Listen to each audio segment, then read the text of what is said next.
Reminder to everyone to press the people button when you want to speak. Again, thank you, everyone. Welcome to tonight's meeting of the Citizens Bond Oversight Committee. This was the meeting I think was originally scheduled November maybe, and then rescheduled to December, but we made it tonight and looks like we have a quorum. So Olivia, if you could call the roll, please. Janet Jordan. Carl Landers. Present. Jennifer Gibbs. Carl Metz. Present. Jacqueline Rodriguez Luna.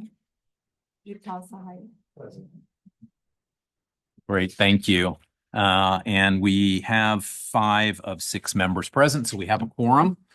And again, thanks to the committee members for your flexibility in scheduling so that we could get this meeting in. Just a few opening remarks. As a reminder, we were going to meet in November, and the meeting covers the period of July 1st through September 30th. That's the fiscal period that we're covering with the reports that are included with the attachments and what we'll be discussing. I know that can be confusing given that we're already in January. And in the next meeting, then we'll review the October 1st through December 31st period. Okay. I just want to remind everyone we're here as the Citizens Bond Oversight Committee. I think as I thought about the meeting tonight, often the committee members are asking probing questions and really digging into what the district is doing. And I just wanted to say, I think we're all here in the right spirit. Many of us are parents of kids in the district or have deep connections to Redwood City and the schools. And we care a lot about the district's success. And we know it's a very hard job, especially in these times to run the district and educate our kids the way that we all hope they will be. And I just want everyone to understand that there are 4 meetings a year where the CBOC comes together, and we don't represent our personal interests anymore. We represent the taxpayers and voters in Redwood City who, when they voted for this ballot initiative, said, hey, we want citizens' oversight of this expenditure. That's an important component of us voting yes. So we put on our committee hats tonight, but always with respect to the goal that we're trying to accomplish together. So with that, we'll move into Agenda Review 2.1, changes to the agenda. I would recommend that we move up item 5.6, which is the Measure T update from Will. It's, I think, pretty short. And so we can move that up to after the action item. So make that the new 5.1 is my suggestion. So Will can leave after that update or whenever he'd like. Any discussion on that or anything else moving on the agenda? No. Okay. All right. So that'll be the new 5.1 then. So that takes us into approval of the agenda then. Is there a motion? So moved. Thank you, Janet. Second? Second. Carl, all in favor? Aye. Aye. Okay. Thank you. So agenda is amended accordingly. And so we'll move into item 3 on the agenda, which is public comment on items not on tonight's agenda. So if anyone from the public would like to address the committee this evening on items not on the agenda, now is the time for that. Chris Robel, I see stepping up to the podium. Thank you. Is this on now? Yes. Okay. Thank you. So I wanted to bring up a topic regarding that was discussed, I believe, in a November Board of Trustee meeting, and that pertains to an ask by the district to spend $17 million of Measure S money, so almost 20%, I think, of the first Series A tranche on lighting, replacing functional light bulbs that are fluorescent to LED. And I'm concerned about that. And sorry. Oh, okay. I'm concerned about that on multiple fronts. And Carl, I think, did an excellent job summarizing the concerns which I share. Those being, number one, this is a sole source contract. Number two, this is an enormous amount of money, right? So 17 million, which is really going to cost closer to 35 million with interest. That comes out to something like $2,400 per light fixture including the financing costs. I mean, that doesn't pass the reasonableness test. $2,400 to take out a working bulb and replace it with an LED bulb, that doesn't help education at all. So I know there's a state law, Assembly Bill 2808. There are 1,100 school districts in California. I guarantee you they're not spending $35 million to replace the bulbs. There's some other way to do it. So I'm actually on the Bond Oversight Committee. I'm the vice chair for the San Mateo Community College District Oversight Committee. And I checked with the chief facilities officer, and they're doing it themselves. So you can ask yourself whether this even is a legitimate use of bond money. That's one question I think that the CBOC should be looking into, using independent bond counsel, not its own counsel, because this is not a school facility. This is in the repair category. So the community college district is not using bond money for it, and they're doing it at a cost of a few $100,000. All three, Skyline, Kenyatta, and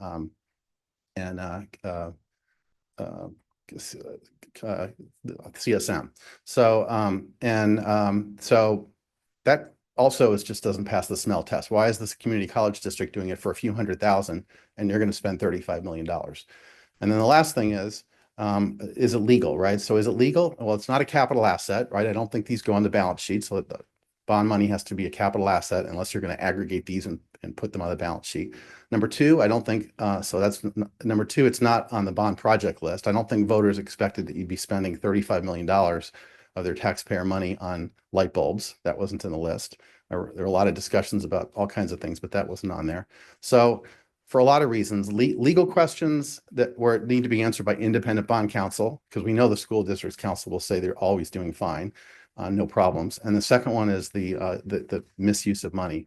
And so I really ask that you please highlight this to the public. Obviously, you can't approve or not approve the spending, but you can highlight it to the public. And if there's any more money, if they want to spend, think about workforce housing. If this goes through, can you imagine how much workforce housing will cost? Like every little thing you're going to do, like it's totally an example of how it's unaffordable and they're mismanaging money, right? So I think having the private sector do something like housing would be the better answer. So thank you for considering. Thank you. Anybody on Zoom with a hand up? No? Okay. Don't see anyone else here in the audience, so we'll close out the public comment section 3.1 and move into section 4, which is our action section. We only have one action item tonight, which is to approve the minutes from our last meeting, August 29th. Any discussion on the minutes from the last meeting?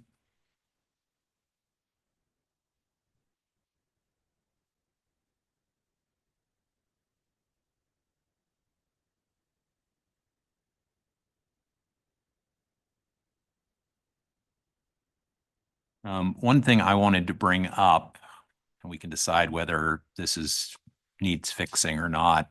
So if you look at the minutes 5.4.3 from our last meeting, it basically says, review the list of no bid contracts since the last meeting. The committee reviewed and discussed a list of no bid contracts that were executed by the district since the last meeting. The committee had a discussion on the process of the no bid contracts.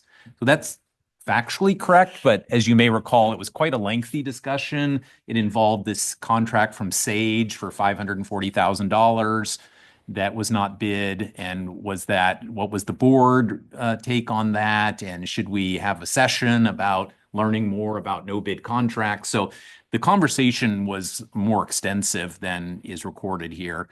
I wanted to note that and see if the committee feels like we need to update the minutes accordingly, or if you're comfortable with this high-level summary of that topic.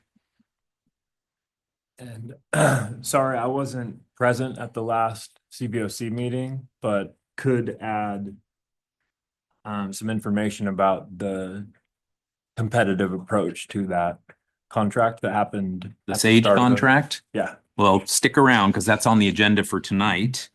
It's actually 5.3 on tonight's agenda, so we'll come back to you for sure, Will. So you don't get to leave after 5.1 anymore. So we do have 3 items on the agenda tonight on no bid contracts, 2 specific instances and 1 general topic, which is actually, I guess it was 5.1 on the printed, now it's 5.2, which is like, what are the rules around no bid contracts? Because that was a hot topic at the last meeting. So my question is, are you comfortable with how the minutes describe the last meeting and the discussion we had there at a high level, or would you like to see the minutes amended? I'm fine with it the way that it is. Yeah. All right, yeah, I'm fine with it how it is, and then this meeting is kind of a follow-up to that.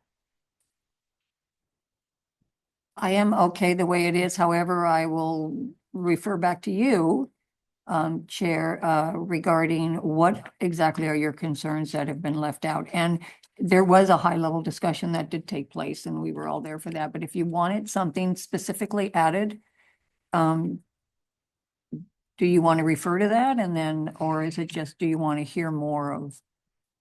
It was just more about making sure the record is clear on what we did in the meeting. Since it's on the agenda for tonight, specifically the Sage contract, which was discussed in some detail at that last meeting. I'm okay leaving it the way it is, knowing that we're talking about it tonight. Maybe if we weren't talking about it tonight, I would say, hey, we should really correct the record here because we did talk about it and it doesn't show up in the minutes. So I guess I just convinced myself that I'm fine with it the way it is. So does anyone, Carl, are you okay with it as is? Jit Paul? Okay. Okay. In that case, do we have a motion? Well, first off, was there anything else that somebody wanted to discuss from the minutes from last time? Okay. In that case, is there a motion to approve the minutes? And all in favor? Aye. Okay, great. Motion passes. Minutes are approved. And that takes us to section 5, information discussion items for tonight's meeting. And as we agreed, we're moving up 5.6. So Will, you're up to give us an update on Measure T remaining projects, please. Okay, so our focus has been on the district-wide phase 2 solar project. So since our last meeting, we went through the competitive RFP process. We received, I think, 8 proposal responses, did an evaluation, interview, and selection process. We proceeded with the lowest dollar per watt vendor initially, which was Cal Solar. We spent about a month, maybe a little bit longer, working through procurement with them. We uncovered that they had actually used one of their subcontractors as their DSA experience requirement. And we did not feel that they adequately responded or were any longer qualified. And we're trying to gain a presence in the California K-12 scene. So we then transitioned to the second lowest dollar per watt vendor. We were able to work through the procurement process fairly quickly. They were clearly experienced with DSA. We were able to get them under contract at the end of last year.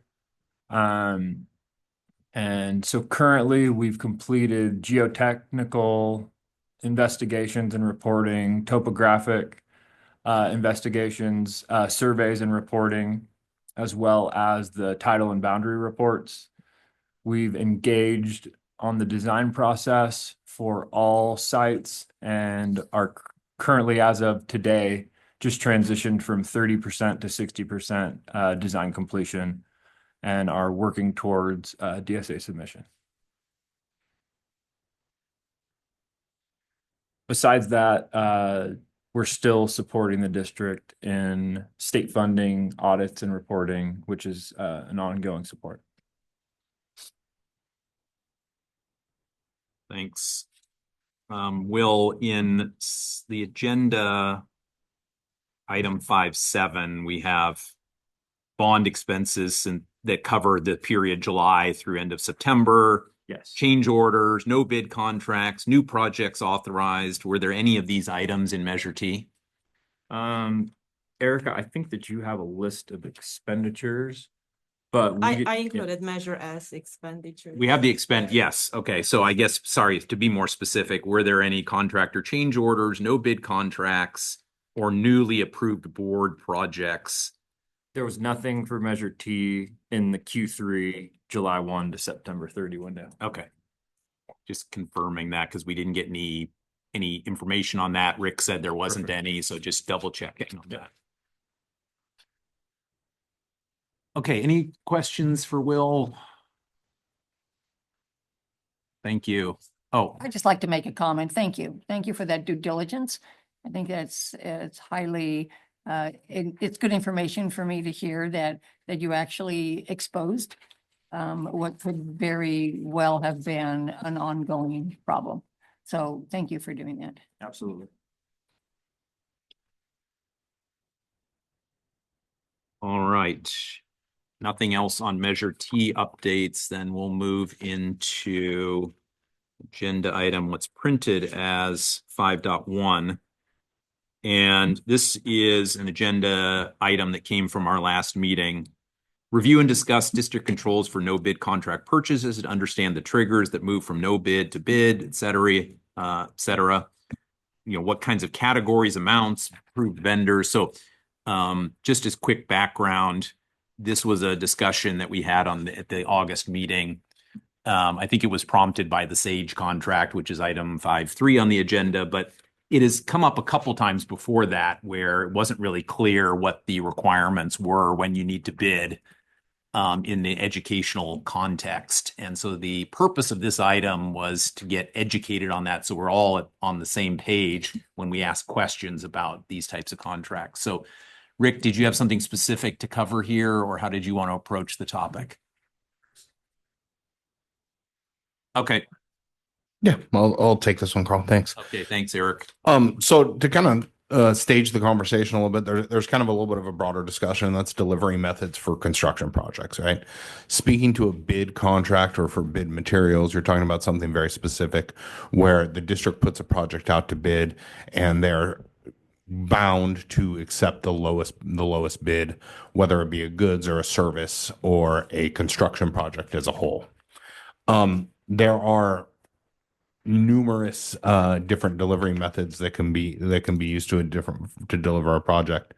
Some are what's called a best value method. That's a little bit of what Will was speaking about a little bit earlier. What they did with their solar project there is they did a best value selection where they took into account not only the monetary costs that the vendors were providing, but also their experience as well. There's different delivery methods for that process as well, such as leaseback, design build, progressive design build.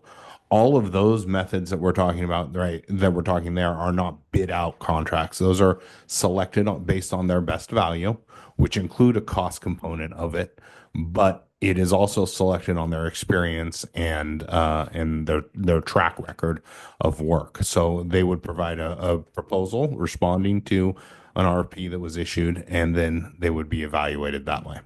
There's also other thresholds for that. So just to lay a little bit more of the foundation, this district, Redwood City, is a California Uniform Public Construction Cost Accounting Act district.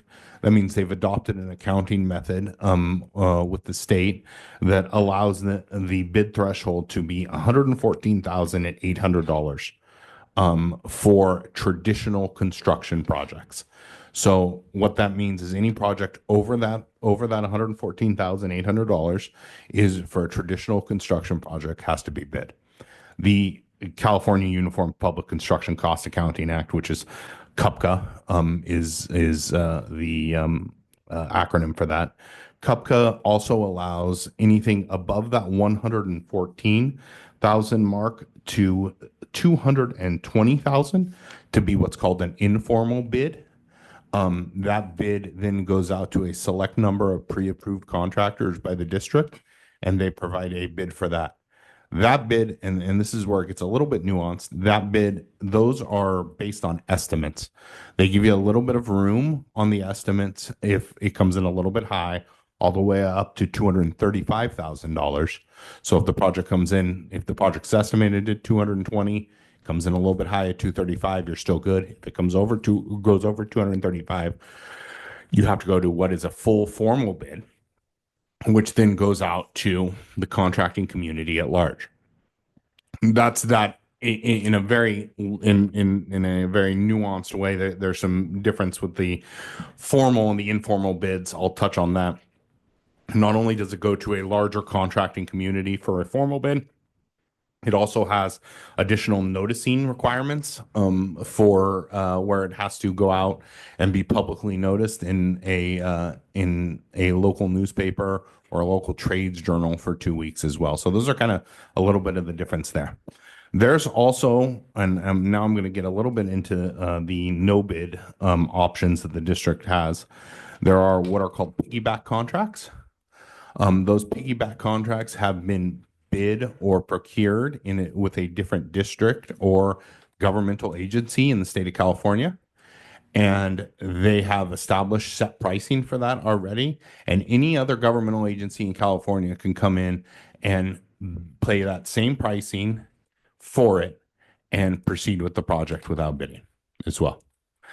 Some examples of that are Omnia contracts. There are CMAS contracts, which is California Multiple Award Schedule.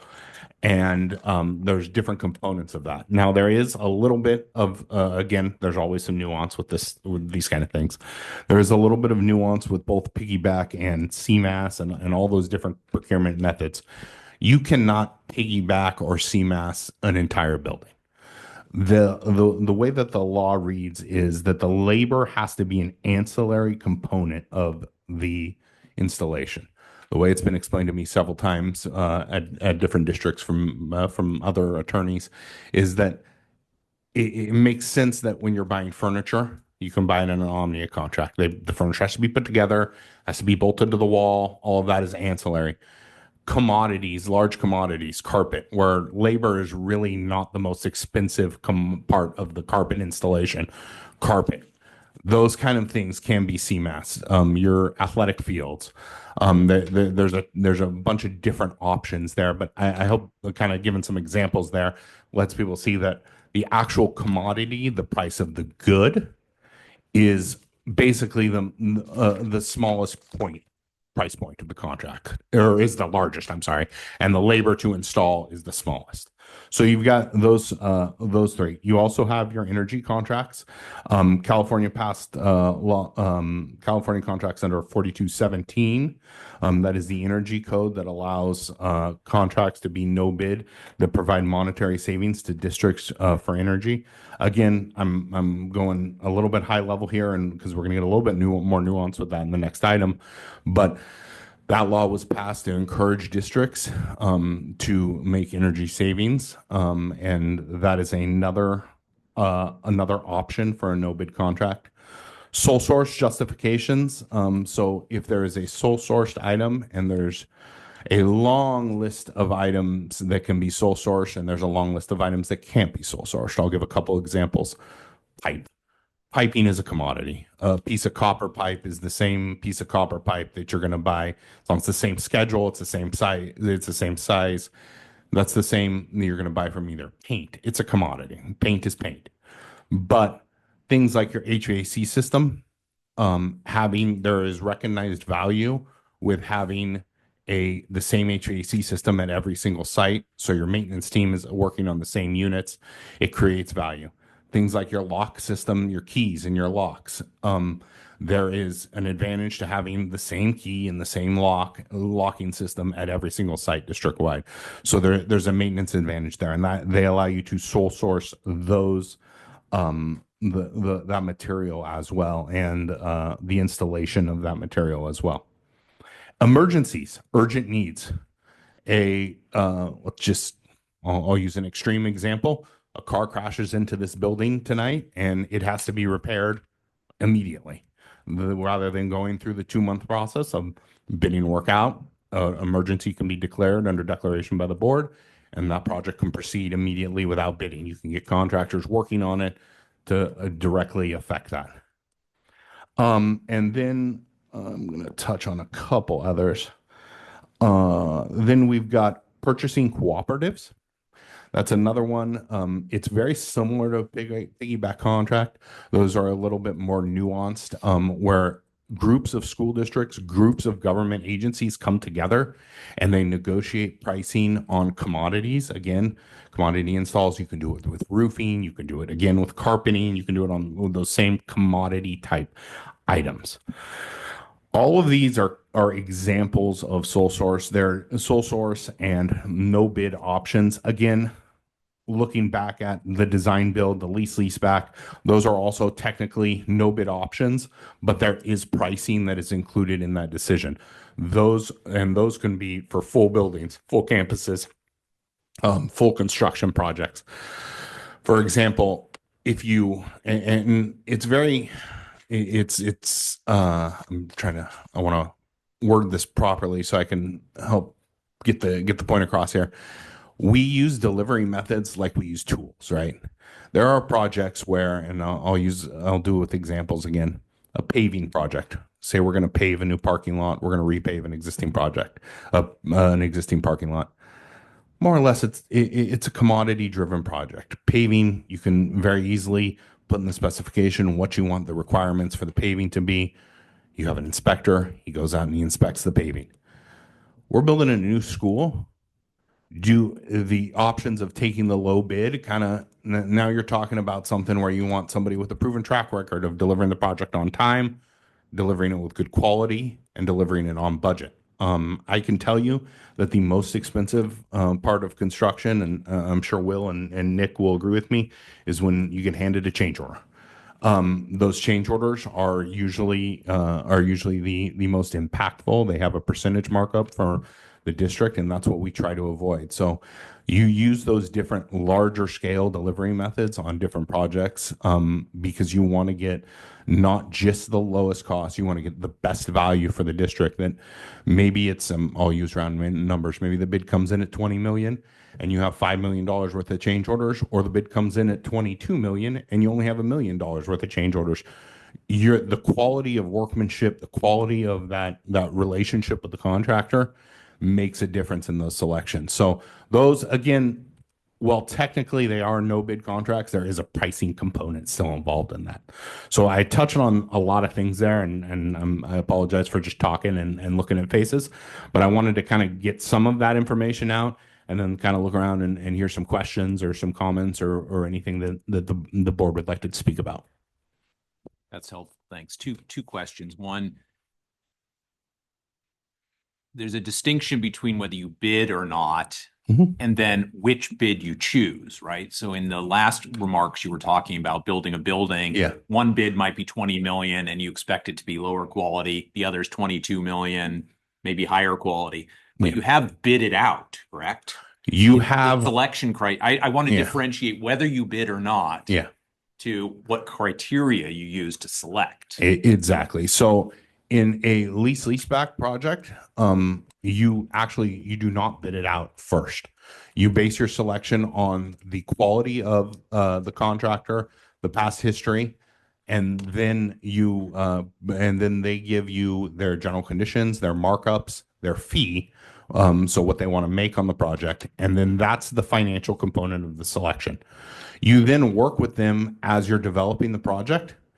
And you work with them and they'll go out and get different costs from subcontractors and get bid different scopes of work to those subcontractors. But the actual bid does not come through the general contractor immediately up front there. That is a selection based on best value. And it works the same way with design build and the same way with progressive design build for those construction projects. Second question, then go for it. You didn't talk about professional services engagements, and I think the one that's on the agenda, 5.3, is actually a professional services as opposed to construction. Can you speak to that? Yeah. So professional services are not bound to be bid in the traditional sense of bidding. You are not required to take the low bidder by law. If it's over 90,000, you are required to put out a public RFP for it. And then you can select based on fee and based on based on the fee and their qualifications. So that all works in tandem. So if I heard you correctly, over 90,000, you do need to get proposals. You don't have to pick the lowest one, but you need to get multiple proposals. That is true, but I believe the one you're talking about was Sage, and I'm just going from my knowledge of Sage. It's not my project, but that is an energy consultant, correct? It is. Yeah. Yep. Energy So- consultant. So there is there is an exception there again under 4217 that allows you to select there without an RFP. Gotcha. Thank you. I think, Janet, did you want to go next? Thank you very much. I have a question regarding you. You made a comment about to pre-approved contractors. Yes, ma'am. So you have a process that they've already engaged in, and you already have a relationship with those contractors. And then you made a comment about subcontractors. Do those pre-approved contractors utilize subcontractors? And if they do, are they vetted? Yeah, so let me touch on that a little bit because there's a couple different phases to that. So at the CUPCA, the lower level where you can that under $114,000, there's what's called the CUPCA list of contractors that the district keeps. That list is updated yearly, and contractors submit their qualifications for that, and then they are approved. It's a financial. It's more or less it approves them from a financial perspective to make sure that they're able to complete the projects of that size and that they're qualified. On construction projects, anything over $1 million requires a general contractor and the MEP, mechanical, electrical, and plumbing trades, to be pre-qualified. That's a relatively new law from the 2010s is about when it came into effect. I don't know exactly what year, but the goal was to get the contractors that had the more complicated trade packages, which is MEP. Those are usually the most expensive and most complicated ones, to make sure the districts are getting a more stable contractor base that can complete that work. So they are on projects over $1 million in a traditional bid, in leaseback, and in design build. They are required to be pre-qualified. And so they are required to be pre-qualified. Yes, ma'am. They're already on your list of pre-qualified contractors. Yep. Does that get reviewed at any specific time? Is it every time they go to apply? I mean. Yeah, so they're required to submit this one. It's either every 3 years, and That's as long as For- there's a review yeah. process. I'm not gonna hold you to. for that. the over $1 million, they're required to resubmit every 3 years, and then it's 1 year for the CUPCA. They have to say that they still want to be on the list.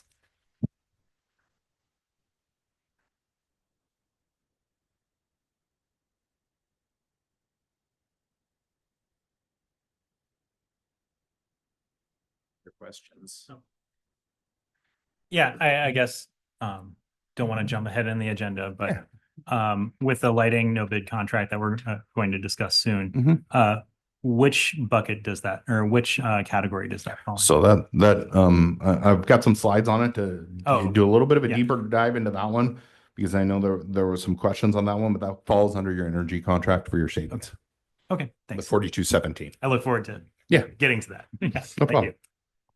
I think on the higher level question that we have is moving forward with Measure S is having a breakout list of sole source, no bid contract items so that we can review them.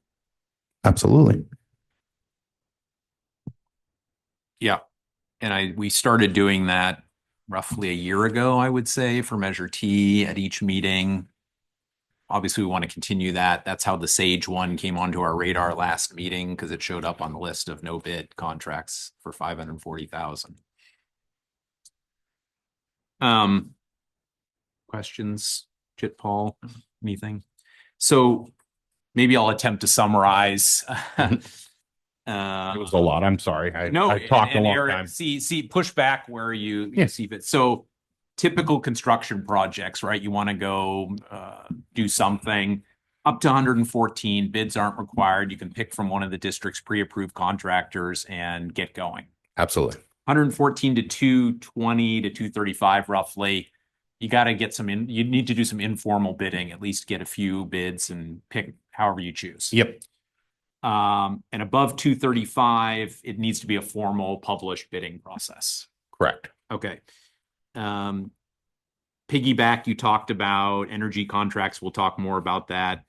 Commodity items all make sense. Then we come to professional services. And I think what I heard you say is above 90,000, you do need to get proposals. Yeah, and it Unless might it's be one of these exemptions, Yeah. like the energy. and it might be 92,000. It changes every year with inflation. So it literally just changed like 2 weeks ago, and I don't remember off the top of my head. So I apologize for that.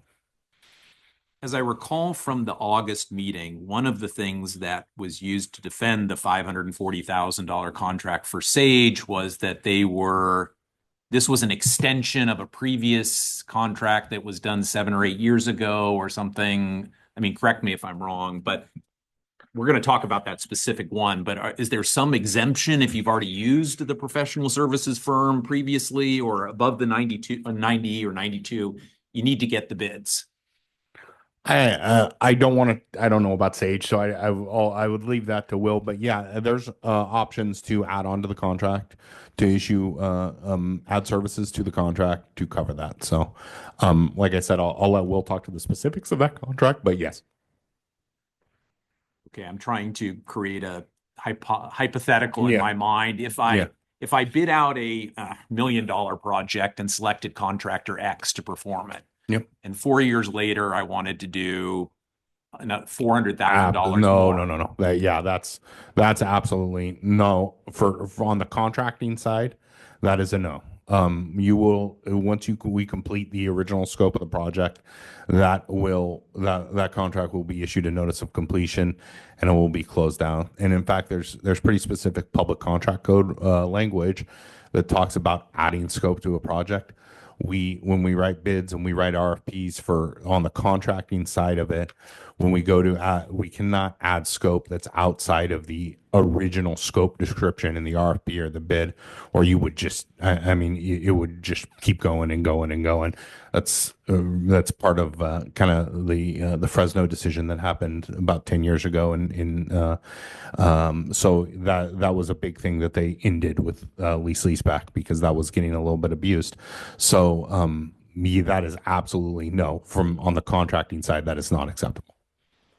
Yeah, and real quick, that's also to protect the contractors so they don't sit there and go into snowball effects of getting change orders continuously that are called scope creep. Yep. So they're dead set against it.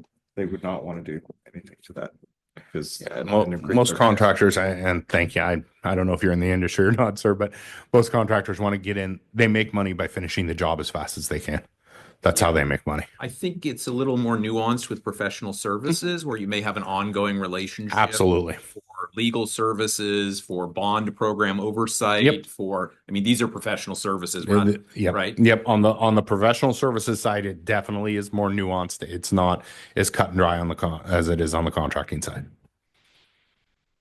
Thanks, that's helpful. And I want to say I do procurement. I've been doing this for 20 years. I am not an attorney, so the nuanced language of it, I probably cannot give you advice on. But the general overviews, like we're talking here, yes, this is exactly what we're talking about. I just wanted to make that distinction. Sure. Yeah, and I don't think we're intending to be lawyers either. We just kind of want to know the general boundaries where we should be asking questions. So.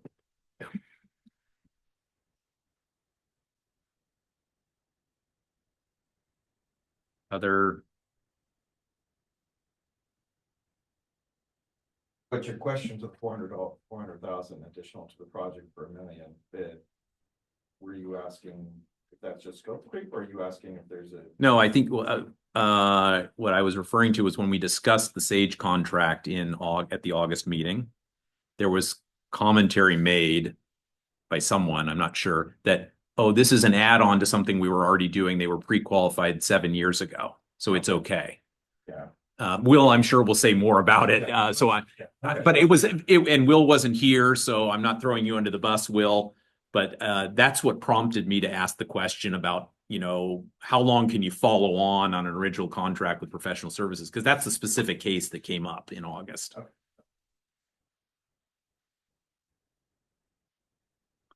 Any other questions for Eric on this topic? All right, any public comment on this topic?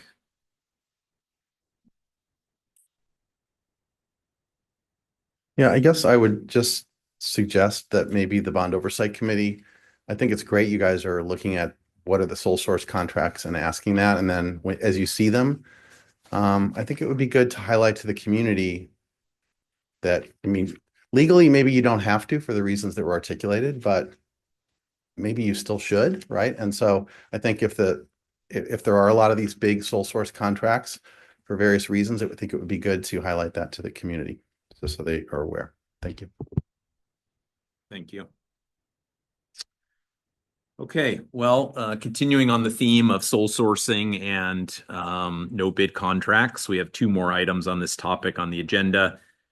So 5.2 is specific to the lighting retrofit project, and then 5.3 is, we'll come back to Sage and that particular contract from August. So let's move to 5.2 then. So this item is on the agenda following if you read the attachment that came with it, there was, the board was presented with a proposal in November to approve this project. This would be the first significant expense under Measure S. Other than paying for Van Pelt, I think, and some software, I don't think anything else has been spent on the project. So this would be the first real Measure S expense. The total is 16.9 million. And there's a bunch of detail in the handout here. In reviewing this myself, in thinking of my role on the committee here, it did raise several issues that I think we should discuss this evening. One is whether, first off, does it apply for no bid? Because the justification was this government code 4217, and we can talk about the details of what that requires. Sounds like, Eric, you have some specific slides to present on that particular topic. Yes, sir. Okay. Then there was a question about timing, right? We don't have the facilities master plan yet. So why go retrofit lights in buildings that may be repaired, replaced, torn down, whatever? And then there was a question about just the total cost and the justification for not bidding this out, because 17 million does seem like a lot of money to spend for at $1,146 a fixture. And could someone do it for less? So I think, let me just see if I've got it. So verify compliance with the government code 4217, which would allow this to be sole sourced. Is there cost efficiency that could be achieved in doing it a different way? In competitive bid the project, and the timing and alignment with the facilities master planning process, which, right, it's not our job to prioritize projects or tell the district when to do what or whatever, but our job is to provide oversight on spending. So it would be inappropriate to spend money to then find out in 6 months that building is prioritized to be torn down. So that's the only reason I added it to the background material here. And then there's some links to the documents that were shared in front of the board for approval. The resolution and the proposal, a couple of documents from Southland Industries, the contractor that was selected to do the design and build in this case, which I linked to in the overview document. And the board did approve it. I believe it was 4 votes to 1. I think David Weekley voted against it at the meeting, but it did pass. And so now we have a chance to discuss it here at the Oversight Committee meeting. First off, is there anything, Eric's got some prepared remarks, it sounds like, but does anyone want to comment or say anything about it before we hear from Eric? Just mentioned that one of the board members voted against it. Did they preface why they were voting against it? Do you remember? I didn't have to. Don't recall. I just I'm didn't know if it sure stood out. I didn't know if anything stood out. it's on the video, but find I know that Weekly did vote against it, and I can't remember if It's if he I just said didn't know if why. you I did. mean, Okay. so great sure- question though. yeah, I'll look. Does anyone remember what he said? Okay.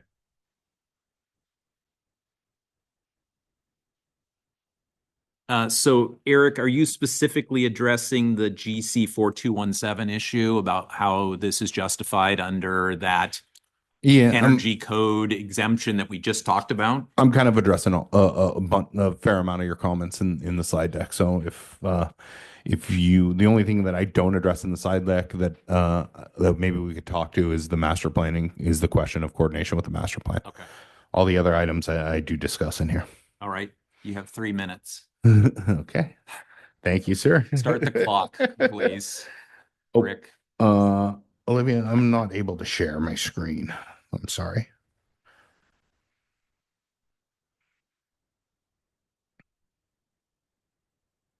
There we go. Thank you.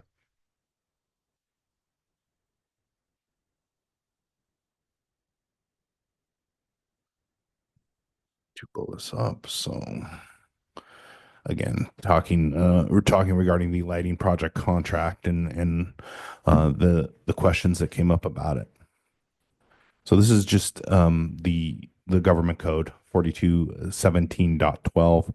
The full code is 3 pages long, but this is the summary of the top section right here. So notwithstanding provisions of law that allows districts to enter into contract with contractors if they determine that there's a monetary savings for the project. So that is just an overview, just to kind of set the stage for the discussion. So the procurement process that we went through, we did an energy assessment that we worked with PG&E and Southland on developing that energy assessment. They then took that assessment and developed a proposal, and we reviewed the proposal. We reviewed the potential savings. There was a public hearing at the board level, and then the proposal was approved. And during that process, we did confirm with legal counsel. So advantages and why these projects are like this. There is guaranteed savings upfront from these contracts. So these are very specialized contractors that come back and do savings calculations for these projects and guarantee the savings. There's reduced risk to the district from a design build perspective for coordination items. This is not, and this is, I think, something that's that it needs to be said here and needs to be clarified. This is not the simple replacement of a light fixture. This is also additional wiring, drivers, new control systems for the lights, and the bulbs, and then everything that goes with the light. So we're not putting a guy up on a ladder. He's not unwiring a light and then rewiring a new light and then they're done. There is programming involved. There's installation of controls. There's installation of new light fixtures and bulbs. There are specialty contractors that do these energy contracts, that do these guaranteed savings contracts. This also allows us to standardize a product throughout the district for continuity, for maintenance. And like I said, it's predetermined energy savings. And I want to touch a little bit on the standardization. When you hard bid a project, there's what's called a substitution period. Without being able to standardize like this, a contractor that is bidding can bid any light fixture that meets those same specifications. So that means that Martin and his team, who's doing the maintenance on this, could potentially have 10 to 15 different light fixtures throughout the district that they'll have to perform maintenance on. financial benefits of the contract. So, ooh, that does not show up very well. I'm sorry. It looks much bigger on mine. Let me see here. The key point to this is you can read right here that there's a $212 thousand dollar savings in energy reduction in the 2023-2024 year. There's a $342,000 savings, including operations and rebates in the 23-24. Now, for this project, there currently are no rebates available, so that is just an operating and maintenance savings. So that's a total of $342,000 a year based on 2023-2024 prices. You save $342,000 a year.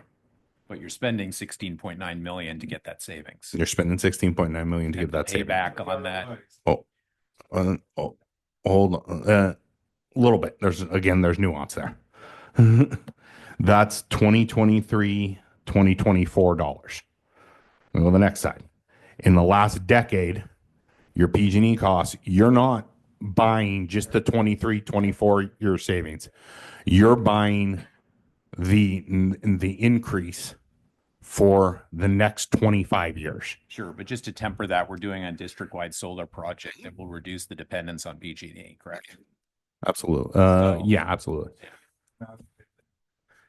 Like with the Couple slides, a couple more slides. I'm sorry. So that's a 7.432 in the last decade has been the PG&E increase. The construction and maintenance cost history. California, we typically use what's called the CCI, the Construction Cost Index, to predict construction costs. That applies to maintenance too, because you're getting your labor, you're getting your same products as the construction cost. In the last decade, the increase year over year is about 5.28%. So we're not throwing the same percentage at both because they change. They're definitely a little bit different. I don't think it would be fair to throw a 7.4% adder when it's only 5.28% on the CCI. Looking at this conservatively, right? Maybe the increase isn't that bad. So we knock a percentage off for the PG&E and go down to 6.5 per year.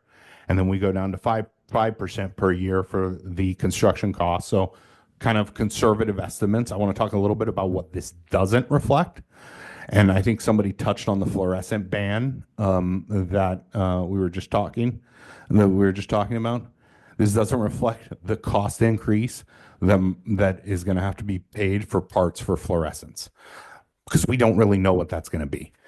In about a month, that those products are going to be scarcer and scarcer, and any of the maintenance department is pretty much going to be restricted to buying fluorescents off the secondary market. There's going to be nobody in the primary market that sells them anymore. Yeah, I don't think we're questioning that the district has to retrofit to LEDs. No. I know. I'm just trying to walk you through the costs. And the 129,000 is the savings in the district's facilities department of not having to relamp fluorescent fixtures. Not having to relamp fluorescent fixtures, not having to Because rebalance. it's a 20-year life on a LED. 20 to 25 years, exactly. So the 5% increase in what exactly? How can you have a 5% increase in not doing the maintenance? Well, the product. So what we're saying is construction costs increase year over year. That applies to maintenance. You're still buying you're still buying the light fixtures. You're still buying the ballast to replace it. You're still buying the bulbs. That goes up every year. With inflation. By putting in LEDs, you're saving $129,000 on annual operating costs because you're not replacing bulbs and ballast. Yeah, So we're saying the same thing. The fact that the price goes up every year is immaterial because we're not spending the money. That was the whole purpose of the retrofit. What correct? we're saying is you would be spending the money if you didn't. He's just showing the R. Okay, fine. Yeah. It's not going to go from 49 to 20-year payback, correct? It's going to go to roughly 25 here. Yeah. So I'm going to kind of toggle back and forth between these two slides. At a 6.5% energy cost projection, every year, and that compounds. So it's a 6.5 increase. But have year- you taken into account the reduction in PG&E usage by going to the solar? Because it's not going to be 6.5% against the district's current energy usage. When most of that energy is going to be produced from the solar upgrade we're doing, there will be no PG&E consumption, correct? Are we going to be net zero here? Well, I don't know, Are- but you know, during the day when schools are open 90%, yeah. is when you're producing electricity, right? So your PG&E going up 6.5% is really irrelevant when the district isn't buying from PG&E anymore, correct? If you're buying 100% from Okay, if you're 90% offsetting is 100, what yeah, we just told I'd you. have to go back and do the math on what that is. Well, Yes. Sorry, I want to get away from kind of the compound interest and Yeah. potential savings that may or Yeah. may not happen.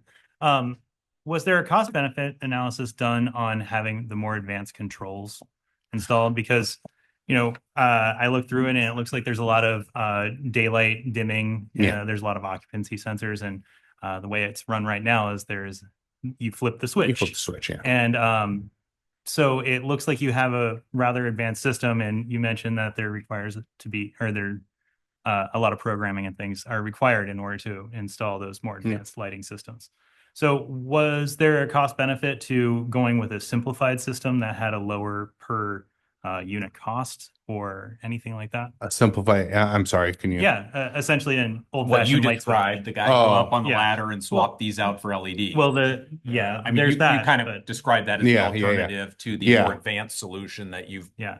presented here, which is controls and sensors and such. Yeah. So like in a commercial setting now, you walk up to a light switch and it looks very different than it does than the one that I'm pointing at over there. Absolutely. Next to the door. So did you look at like lighter touch retrofits in order to not have to do this extensive control system? Yeah, so we're also dealing with Cal Green Energy Code in California. Yeah. And so you are required to put occupancy sensors and have a lighting control system with the building code.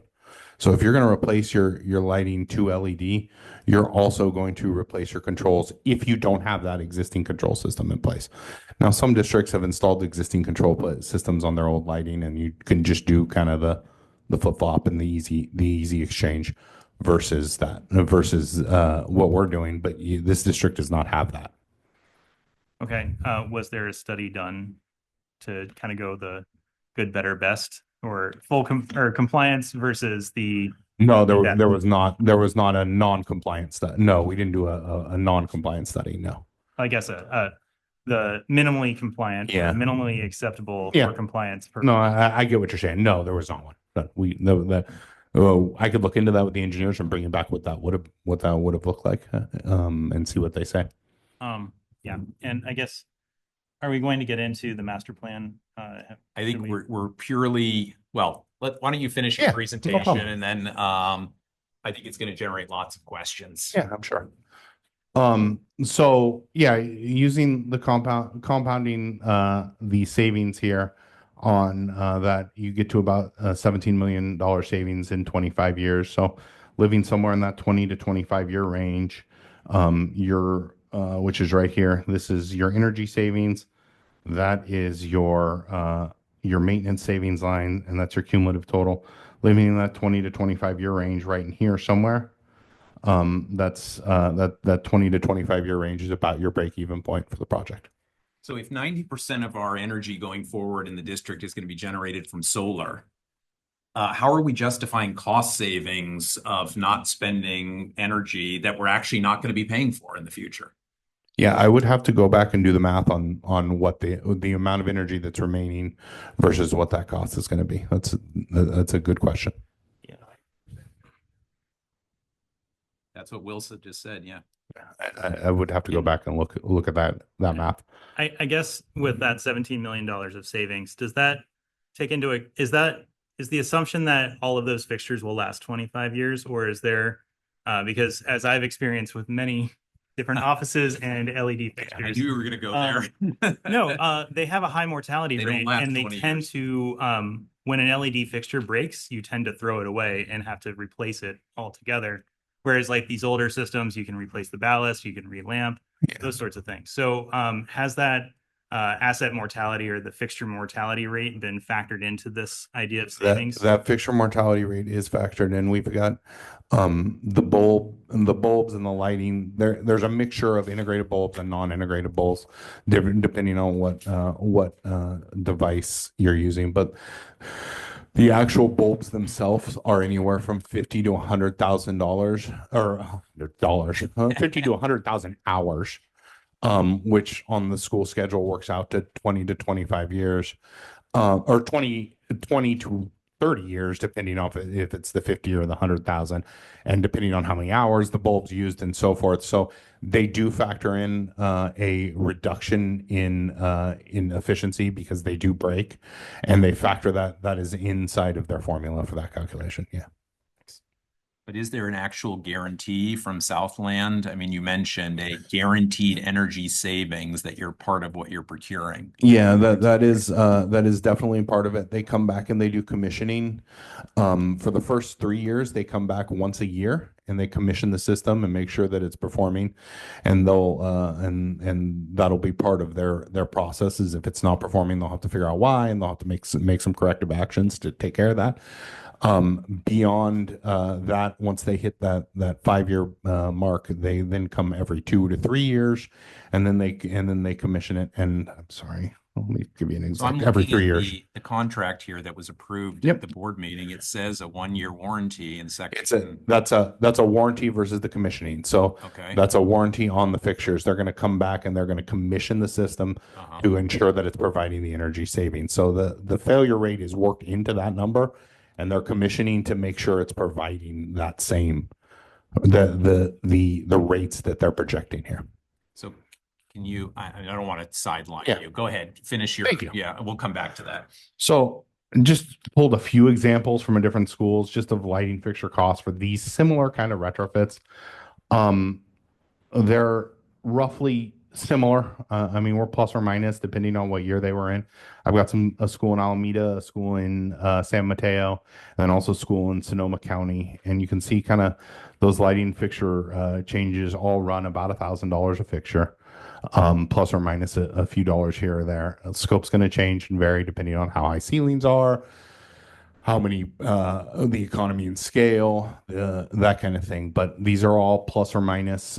These were all 4217 contract, or I'm sorry, these were all bid contracts. I apologize. These are bid out contracts, to kind of give you a comparison of bid versus what we got for the 4217.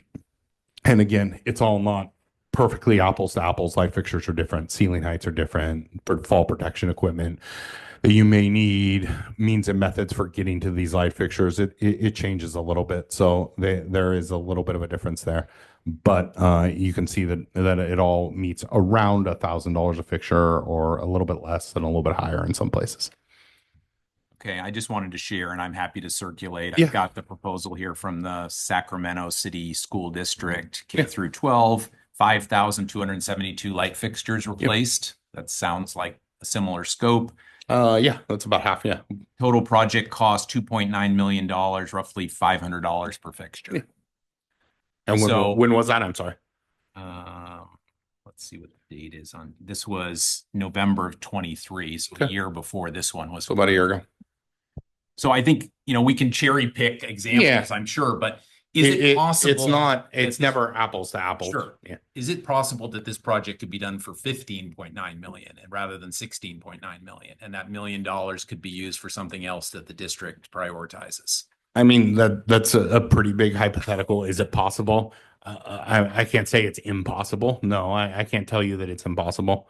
I can't tell you that it's impossible that we'd bid it out and it would be more money. I mean, either way, we're asking a hypothetical right now.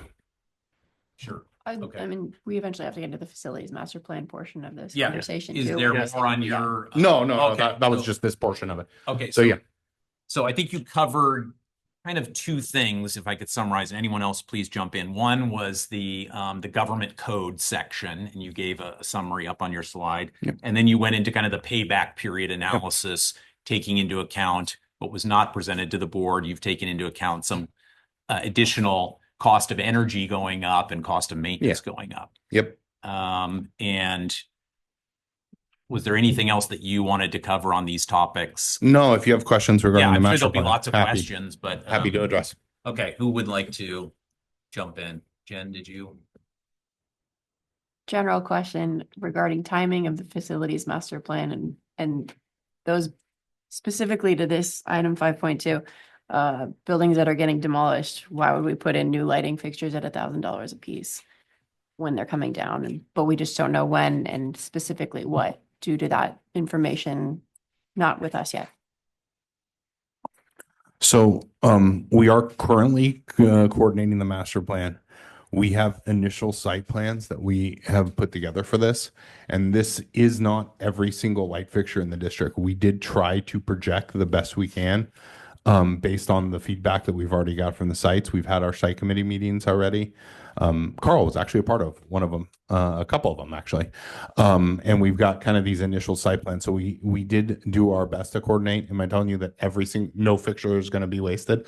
I'm not sure that I can say that 0 fixtures will be wasted, but we definitely did take the vast majority of the master planning that's already been done and into account while we've been doing this. And every day that you wait longer to do something like this, the price goes up. That's cost escalation. So there is a value to expediting things as fast as possible. I mean, I will challenge you, Eric. Page 30 of the Southland proposal details the number of fixtures per school. Yep. All 12 schools are listed, plus some additional locations. Even Garfield, which has a whole brand new practically campus, has 500 fixtures. Taft got a new school, 610 fixtures are required there. Kennedy had a major in Measure T, 1,100 fixtures there. So it looks like in the 14,749 fixtures, every single school is accounted here. Every school is definitely touched for sure. Yes. Right. So But not every building in every school is touched is what I'm Okay. getting at. Well, I guess is And there? I'd be happy to put together a map and share it with you to show you what buildings were not. That's a pretty straightforward exercise. I think there's the fundamental questions on the table, just to summarize so we can Oh. keep on track here. One, is this legally a no bid situation? Yeah. I think there's more discussion on that. 2, could it possibly be done for less than 16.9 million if it were competitively bid, whether it's required to or not? Yeah. And then 3, the timing relative to the planning that we were just mentioning, Jen. So I just wanted to summarize. I think those are the 3 topics on the table. Completely agree. I guess I had. No, go ahead, you're on. Is there any type of phasing that will be done for this in order to try to align it to the master plan? Like there are certain buildings that have been heavily worked on, and that there's not likely a lot of construction that's going to be occurring there. Mhm. Whereas there's other places that probably have a higher need. And is there a way or are you developing any type of phasing in order to try to balance that master plan? No, And then also, I'm gonna let Nick take that one. okay. Yep, totally lost my train of thought. Okay. While you think about it, I'll chime in on the schedule. So Nick Olson, Program Manager for Van Pelt Construction Services. We are working on a schedule now. It'll be done school by school, so one school at a time. So as we're working on that schedule, there is an order of how we're prioritizing schools based on if they've had previous work. Also based on procurement timelines for some of this material. So we're in contact with the contractor right now. Okay. Oh, yeah. So to summarize it will be done. It's not like a million people are going to show up on day one and work on every school. It's going to be done one school at a time. Okay. And then I guess with that phased construction approach, that's built into the schedule already in order to, there won't be any cost increases or change orders as a result of trying to coordinate with. No, master that was built into the schedule. Yes. Okay. So what if you decide, just hypothetical, I mean, we've got Adelante on here at 823 fixtures. Let's say the board decides 6 months from now, we're going to tear down Adelante and rebuild it, right? So we don't need to do the Adelante upgrade, right? Because it'll be done with new construction. So does the 16.9 million go down accordingly with absolutely. Southland Industries or, Yeah. We would get a credit change order for them for the work, and they would provide the money. The contract would be reduced in that amount. So that's what I was gonna ask before, Yeah. was that the contract itself is not set. It's a fixed fee estimated bid It's based on yeah. per number of fixtures, or that can fluctuate. It's a fixed fee based on the number of fixtures. It cannot fluctuate up unless we approve a change order for them to do more fixtures, and it can fluctuate down if we approve a change order for them to do less fixtures. So if they do less fixtures, you're not gonna be spending the. You're not gonna spend the full 16 million. No. just to tie that off, could you point to where that is in the agreement? You don't have to do it now. You can Oh, follow up Yeah, after. yeah. if you Hey, want. if you're okay with that, Yeah. I would have That's happily fine. do that. Did they have a set guaranteed amount, though, that they needed to have to at least determine their cost? I mean, the cost is based off the 11, I believe it's like 11,000. Yeah, so they Yeah. negotiated for that complete amount, Exactly. but they're Correct. willing to take the risk and the loss if they have to, or whatever. Go work It's with their district. it's not really a loss to them. It's Yeah. we didn't do the work. We'll give you them. We reduce the contract price. Okay. Sorry, back to schedule. Is this all to be done over school breaks or overtime? So I was gonna get to this in 5.5, but I could do it now. So right now, the submittals have been approved and the contractors procuring the equipment and on schedule to start this spring, and during the school year, it'll happen after hours. So starting at about the end of the school day, so 3 to 11-ish. And then during the summers, it'll be regular work hours. Is there panel work that needs to be done for this, or is it just wiring through the, ceilings? No, there's no upgrading of panels. We're actually reducing the amount of draw. So Yeah. the panels are good. And then There's and just to clarify, I'm talking breakers, not lighting. There's actual lighting control panels that are going in, but yeah, breaker panels are fine. the ROA still doesn't, the math doesn't look very clean. I'm just wondering why the justification, especially with the solar. I kind of 100% have to agree with Carl on the fact that if they're doing, a 90% initiative towards solar, the ROI still is not going to look good after 20 to 25 years of usage for that. I understand. I actually don't have any real big disagreement with the price per fixture, whatever the actual bid amount. I mean, material costs, everything else, it's just going to fluctuate a little bit. But why did the board approve it just based on if there is going to be some energy savings with solar? The ROI doesn't look great.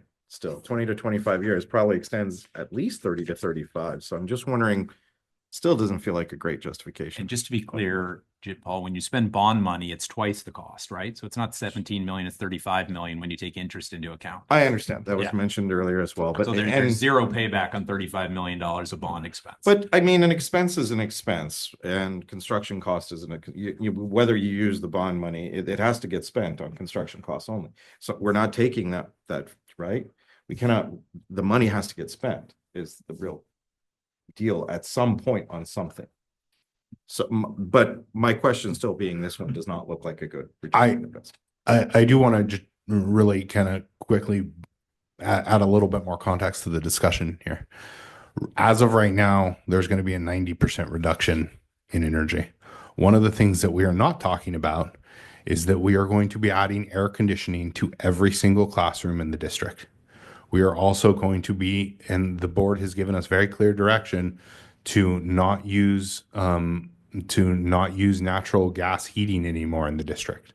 So we are adding what are going to be the highest load equipment to all of your campuses. We're going to add huge loads of equipment to all of your campuses. So you are not going to reduce 90% of your energy offset by the time that the HVAC and the HVAC upgrade projects are done. You are likely going to cut into that very substantially, because right now you're only your real electrical burn is your equipment, everything that's plugged into your wall, and your lighting. The electrical. Just to be clear, though, the ROI was based on buying energy from PG&E for the next 20 years, and we know Absolutely. even if it's only 50% replaced by solar, it's still not going to pencil. But you still have, but if it's 50% replaced for solar, you still have a $1 million bill a month, and you're still saving 200 and something $1,000.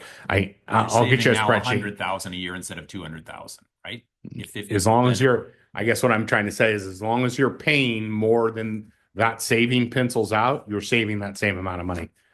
I can do that. I can figure out, I can come back with a better calculation, calculating in the HVAC equipment that we're adding and the solar, but I don't think it's that's going to be pertinent. interesting. I think the fundamental question that's on the table is, in the 20-year lifespan of the fixtures, we're not going to have a payback. And the government code 4217 or whatever that was used to justify this says that the energy savings need to exceed the cost of the project. Then you can use that government code exemption. How are you justifying that the energy saved exceeds the cost of, when the cost is 16.9 million, and you're not going to get 16.9 million, back in energy savings in 20 years? So to that, Carl. I know you're not the lawyer, but- Eric, we're putting you on the spot Yeah, because you're the no, guy that's talking, fine. But Carl, I think what the justification is, that goes back to seeing the bigger picture. The No, facility, the board- for me, actually having the electrical load total Yeah. would be better in this math, because his math behind the 6% is definitely wrong. Okay, fair enough but he cannot calculate it based on what he's going to get back in energy savings from solar if he doesn't even know what the math would be for the increase in energy costs for HVAC and other controls that they have to put in place. But is that But relevant? he does, it still accounts for something. If we're adding one, right, then you'll still see a reduction in another. So if they're going to add in the solar costs and as being 90%, and we're adding in a technology such as HVAC for every single room, then there's a reduction in that usage for that. But having the full picture, it does matter in this case. Well, let me just, Because it does allow the justification for the board to also say, okay, yeah, we are not going to get a clean ROI on this, but they have to make a decision based on X code, but they also have to make a decision based on overall picture. But So this goes back to the master plan for the me. board was already approved this, so they presented the information that we're seeing was presented to the board to approve it. They didn't ask for additional information. I wasn't at that meeting. I have no idea, but if I would like, again, back to Jen and Carl, I would like to see the facilities master plan, because if that's going to have possibly what other energy projects that they're going to have, and we can add, get more. Yeah. I think the detail. cost savings though is really only replacing it or not. HVAC doesn't matter. HVAC though the justification for Eric is that the HVAC draw from the overall power consumption. But if we don't replace them, it's still gonna do that. Yes, but if they do not get replaced, the overall load going into each school is going to increase so much that probably the entire electrical infrastructure would probably need to be upgraded. So That can't be I think there's considered for probably this a lot of project. justifications to be done, but Yeah, I think that, I that think makes that- the comparison impossible. If it's only a 10% savings, if it's only a 10% saving on the current load of then it's not much. Mhm. I like the 300,000, if you amortize it out, it's 49 years, correct? So 49 years. That's It's amortized out. not going to get any better At than flat. 49 years, correct? Because there's going to be some solar savings will push the payback even further. But he's saying that the solar saving is going to be offset with HVAC, so you can't include that into the math. Then don't include the solar. The payback without solar, if we didn't do the solar project, do you agree the payback is 49 years on this project? I think with his 6%, yes, but if you said that the 90% of that energy savings went into HVAC, No, they can still keep their 10%, and then it's only just an energy cost increase.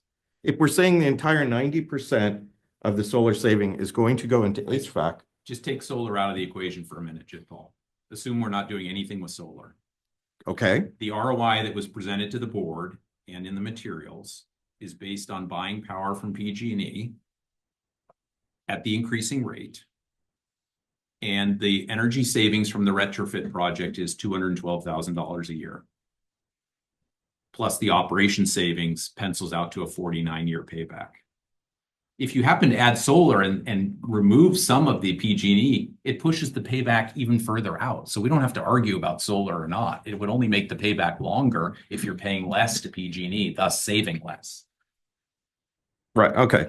And I think it's a little bit of semantics, but a little bit of an Yeah. overall. For me, do want to see the overall picture.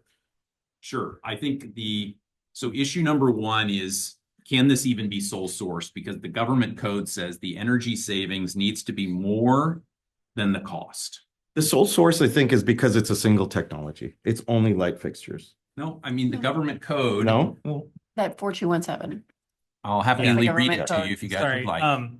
I have probably a or sort of dumb question, but does 4217, the ROI methodology that you used in order to estimate the ROI of $17 million, is that standardized, or is that a methodology that was developed to justify this contract? I guess, are you using a state standard for calculating that ROI using standard variables and everything, or was that developed by the contractor? I'm sorry. Your question is the ROI is a calculation based on kilowatt hour price? No, I'm asking at the $17 million ROI. Oh, hold on. Let's clarify your terms. Yeah. So the 17 sorry. million is the cost. Oh, of the I'm sorry. project. The- Yeah. So when you say ROI, But if you the could clarify. the projected savings is roughly $17 million No. as well. The big curve that you had No. on one of your slides. Over 25 years, that's the break even. The break even. Yeah. Okay. So The savings is the $383,000 per Okay. year. Okay. So, There's no escalation. but in it the wasn't presented in the materials to the board when they approved it. The escalation was not included, correct, Rick? So they approved it based on the numbers. At that are- 49 years return on investment. Correct. And if I could read the Yeah. government code section to you, because you didn't include all of it, you did include the intro. Yeah, I don't Thank want to you. put 5 pages on. 4217.12 says that a public agency can enter into a sole source energy service contract if the anticipated cost to the agency, I'm paraphrasing slightly, for electrical energy or conservation services under the contract will be less than the cost of the savings, essentially, is what it says here, 4217.12, section 1. Which makes sense. The state doesn't want you to spend $100 million to save $1 million. Yeah. They want you to spend $1 million to save $2 million, correct? So once again, how is this project justified under 4217 when it clearly states that the energy savings must be greater than the cost of the project? And it's not the case in this project.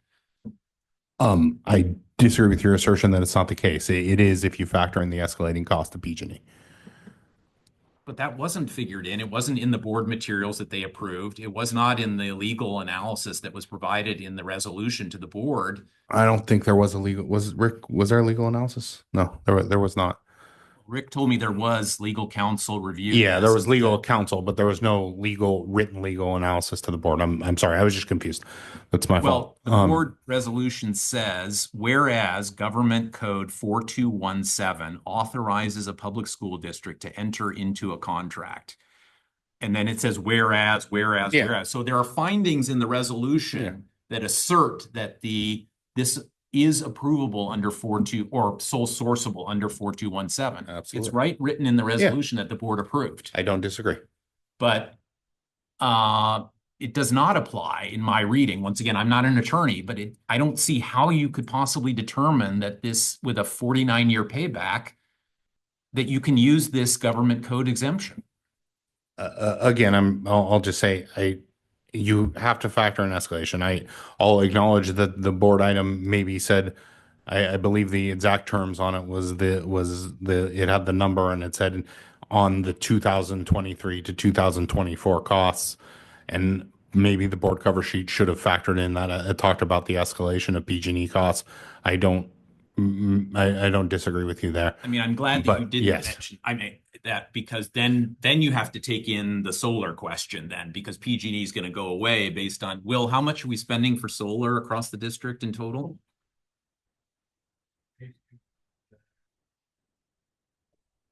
And then how much was spent previously for the schools that already have it? Just ballpark. 3 million, 2 million of that one grant. So roughly 14 million or so. 15, 14 million, yeah. 14, 15 million. So you almost have to factor that into the cost too, because you're offsetting your PG&E cost using that solar investment. So the district is spending 14 million of bond money on solar and 17 million on LED retrofits. And ultimately what you get, sorry, this is my personal commentary, you get a room that's lit just like this. It just happens to be LEDs instead of fluorescents. It's just not serving the interests of the students. I just really feel like very strongly the taxpayer money is not being wisely spent here. This should be competitively bid. If we can save a few $1,000,000 by getting another, yes, it might be more, but what's the risk of waiting to getting a competitive bid and seeing if it might be less? Sacramento did it for half the price. So it's possible. Maybe, but why not? If you never ask the question, you'll never know. Oh, that's, or unless it's too late to do that if they've already contracted it for, but, just curious, is this something that could be commodity pricing, like a job order contracting sort of pricing without needing the bid? Or is it in the ballpark of that? Probably not. There's a fair amount of labor tied to this. I would have to go back and calculate that. Do you have the labor versus materials costs? Yeah, we have a schedule of values. I hate to beat a dead horse, but I found the section here. So in the resolution that the board approved on November 20th, it says, whereas the analysis includes data showing that based on the energy cost savings to be generated by the project, the cost of construction, the lighting project under design build energy service contract attached herewith with the contractor will offset and will be less than the anticipated marginal cost to the district of the electrical or other energy that would have been consumed. I mean, that's just factually incorrect, is it not? Again, I disagree with the assertion because there's no calculation. Energy prices go up every year. That's the missing piece there. And we continue, and I do believe that the kilowatt hour loading for the solar and for the HVAC systems do need to take place to see the full picture of this. We're predicting things in the future that are going to be installed without actually doing the math right now. Did the district have that? Does the district have, like, did the board have the master plan and know what the HVAC role it is? Because The board, that same, no, I'm sorry. I believe the board meeting before that approved the HVAC projects to be performed at all the sites and approved the switch to heat pumps from gas. did they have the costs? There was an estimate of the construction cost presented at that board meeting. Okay. Has there been an energy study on every building in the master plan? Including other things too, like insulation, window replacements, any of that? There's energy calculations that get done with all the projects. Yes, ma'am. Was But there it was just- assessment done? I'm sorry. Was it full energy assessment done? It was not a full energy assessment as part of the master plan. No, it's basically it's a kilowatt hour assessment based on what they're adding and what they're getting rid of. Okay. But it did not take insulation or window replacements into account, correct? No. Okay. That would be done once we actually know if that's going to be a project, and that's when you would do those energy counts. I have a question about solar, if I could, real quick. So you keep talking about the solar installation and do we need all new roofs for that? Or is that going to be incorporated in that discussion? I mean, No. because, No roof mounted system. I'm sorry, what? There will be no additional roof mounted systems installed. It's all Oh, going to be. it's all perfect. Okay, good. Thank you. You will need new roofs as part of the HVAC project. There will be sections of roofs that need to be replaced for that. Yes. All the solar projects were done under Measure T. Is that correct? Funding still? Yes. Okay, so to recenter us here, there's three topics. One, can this project be sole sourced under 4217? Even if it could be, should it be competitively bid to save the taxpayers money? And third, the timing of executing it without knowing which buildings would be affected by the master plan, which is still being worked on. So I would maintain the first one. Do we have a legal opinion from DWK? Is it DWK? Sorry, it's on your mug, I noticed. Is it DWK? Do we have a legal opinion from them on why this is allowed under 4217, Rick? A written opinion that, so who wrote this in the resolution that the board approved, that the energy savings would exceed the cost? We have conferred with legal. They did not write a legal opinion. Okay. Can we get a legal opinion on how they justify this in the resolution where it seems to be unjustified in all the materials provided to the board that they made the decision on? I would suggest that we at least hear from the district's council on why they think this is true. Because I don't think it's true. The second point is, why not competitively bid it? Regardless of whether you could have used the exemption, why not to go out to competitive bidding? If it could possibly, on a $17 million project, which is going to consume roughly 20% of the remaining bond, the first tranche of bond money. It's a big check to write.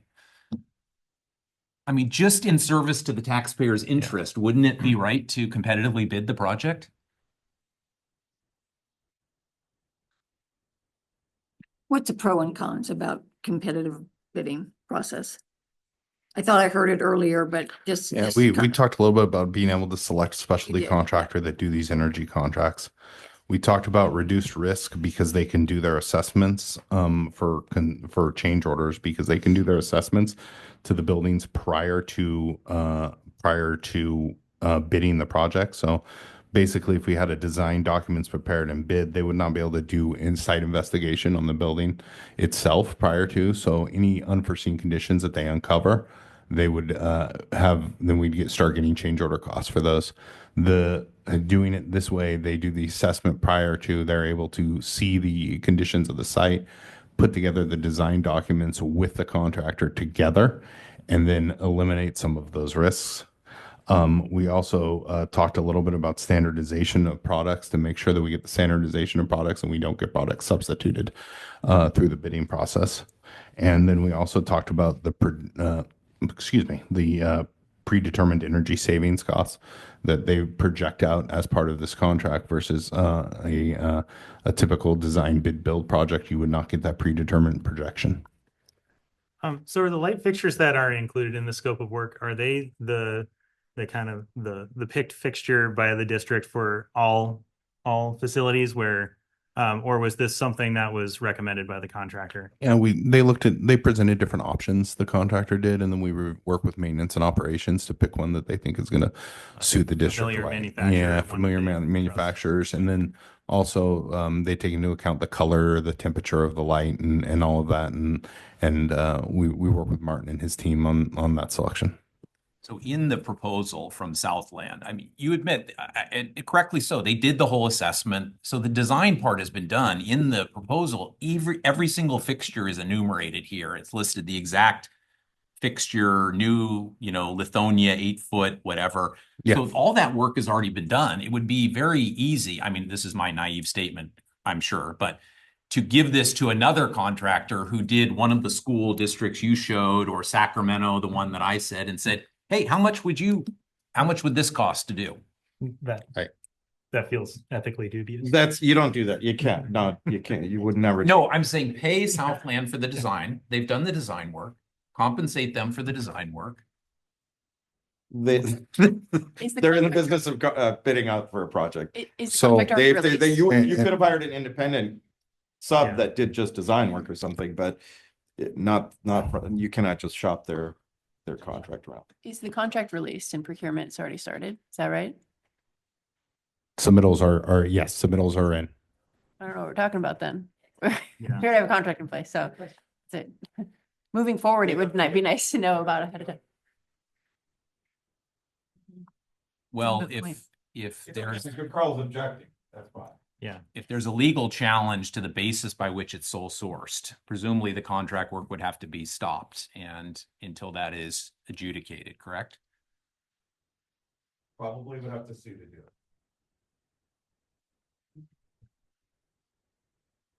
I don't think you can stop the PO once it's been cut. Who's the contractor again? Sorry, they would have a legal right to sue. You have to be cautious with all of it too. You don't want to like ruin that partnership either if they're a, Yeah. Right. And if you think $17 million is a lot, put construction on hold for a while. Yeah. Like that numbers start getting really big, really fast. I think the fundamental question for the committee is it the most efficient spending of the taxpayer money? That's fair. our job. But that's fair. I don't see an ROI, but I would have liked to see the whole picture on. To me, I don't know what the decision was based on, and you can object to those things. But without seeing the full picture, it doesn't make sense. I would have preferred to see a full energy assessment. I mean, it's hard to say, oh yeah, okay, construction and, you know, the windows and insulation would have been awesome, right? But I just don't know if we could get that prediction early. That's pretty hard, right? But I think with the HVAC calculations taken into account, for Measure S funding for that separate bucket of money, then it's possible. But whether it, you know, if the objection is whether this is a great use of funds and whether there's a good use of ROI, I feel the same. I don't see it yet. I would still love to see a map of where these pictures are going, just to be able to know it's not going into a building we already just did, it already has all these pictures upgraded. Yeah. That knowledge, without having the facility master plan. Did they install into the already LEDs into the newer buildings that were? Depends on what year they were installed. I'd have to look. Yeah, I would be willing to bet. New buildings have LED lighting. Don't quote me on that, but yeah, I would expect them to. I mean, as an Yeah. example, there are 412 fixtures. It's been at least 10 years. There are 412 fixtures in this building that are in the bid. And this building, if the workforce housing project goes through, will be torn down and replaced. So would you feel it's a good use of taxpayer money to replace 412 fixtures in this building and then tear it down? No, but if we have the facilities master plan in 6 months from now, I'd say don't start that construction in this building until 6 months from now. But so how do you know which ones to not start? I mean, That's the schedule. That's the project manager can handle that. That's what his job is. But the board hasn't prioritized any spending on the facilities master plan yet. I think he did say that they reviewed it. Nope, it hasn't even They been have produced. not prioritized the full. They have the projects they have authorized are the lighting and the HVAC projects. Which are the big energy projects. Yes, sir.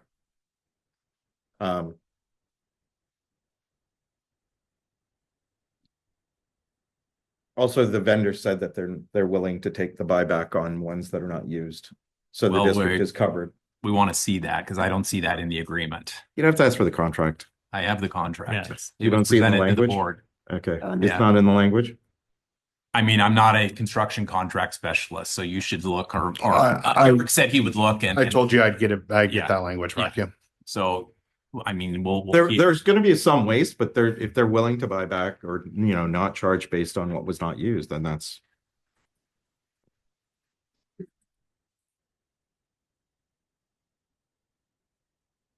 I think we need to move along. Yeah. I think we need to move forward. Okay, any further questions or comments? Any public comment on this topic? Yes, I think there's I know there's an error in that chart that shows the break-even time analysis. I've done a lot of those. So when you're you know marching along and you hit year 25 and you say, okay, we've recouped the $17 million. That's flawed because the cost isn't $17 million, it's $35 million. So it's not a 49, there is never a payback to this. So you have to factor in the interest costs that the taxpayers are paying. So that's the key point. It's not 17, it's 35. Maybe it's 34, but you're paying 4.24% interest on these bonds, which PS, the district floated these things in June of 2022. God knows why you floated $90 million of bonds, you know, almost two years ago when you're not even using the money for anything except consultants. But so we've already started to pay the interest. And anyway, so I think that's a really, really important point. That's way bigger than this HVAC solar thing is the interest costs. So therefore you never achieve break-even time.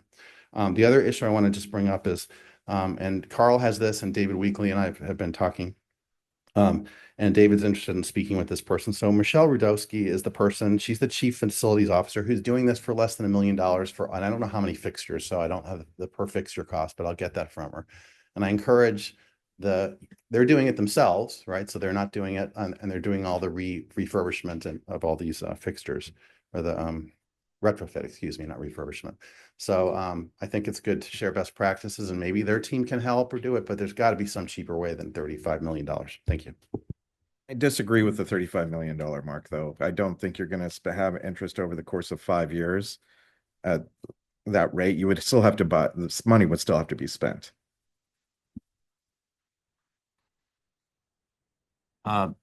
Something I forgot to ask earlier, and I apologize for not getting, in the signed contract, it says pricing is based on prevailing wage, non-union labor.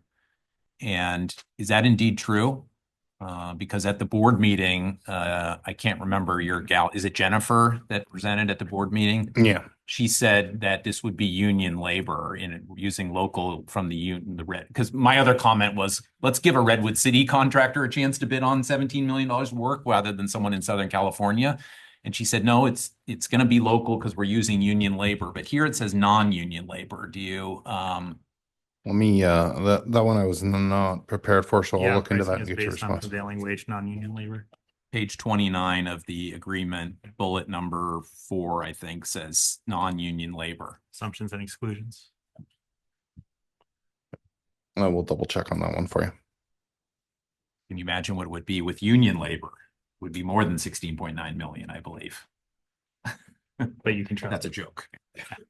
Carl, the unions are there for Yeah. families to go eating. So I No, mean, union I'm labor very is labor. supportive, and I would The- love to yeah. see local workers do the 17 million work if it's done.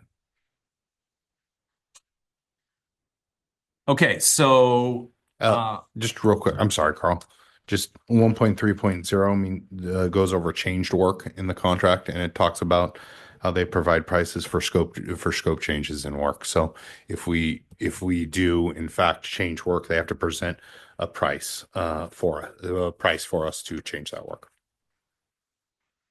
I'm sorry, if I didn't say that, 1.3.30.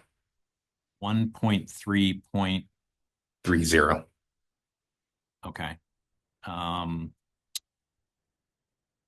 It says change work means any work that is different from the original scope of work or work that changes the contract price and time. And then if you go back up to definitions to change orders, it says that they have to provide us with written justification of the price of the change.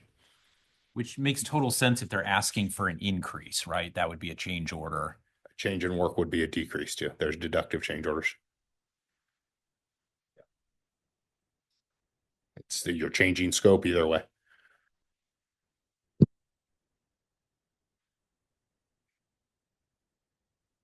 Might not get the same cost back though. Pay per fixture. But we'll get some. Yeah. Okay.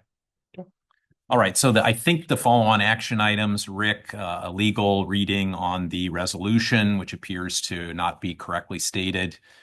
Eric, I'm not sure. Was there an action item for Eric on energy calculation, Chit Paul, that you wanted to see as a follow-up or no? I would like to see it with what Carl and Jennifer said. I would like to see it with the facilities master. I would like to see the HVAC and overall energy consumption. Yeah, I think if we factored in HVAC and solar, we could get the engineers to calc that out for you. That'd be very cool if we could see that. No problem.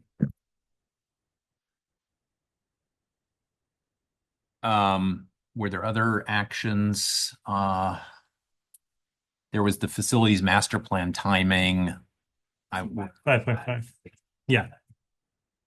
No, but I mean the relative to the lighting project, was there an action item to see? You wanted to see building maps, I Yeah, think? could we see the map of where these are? I think that you relative mentioned to that you could do the that. age of the building, basically, no is what problem. you're asking for. Just to know the areas that are going to get the new one. So even if in the future we can reference facilities master plan that. Yeah, I'll just Yeah. take maybe if this works for you, I'll take an overhead and I'll just highlight where it's going.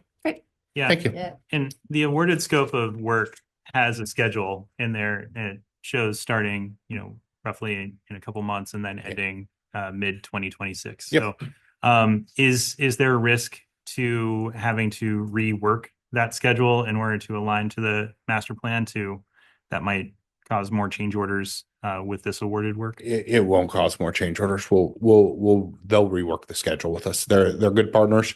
Okay. They'll come to us. We'll talk about it. We're already working on that. Those discussions have already been happening. And so they will not push back on that. Great.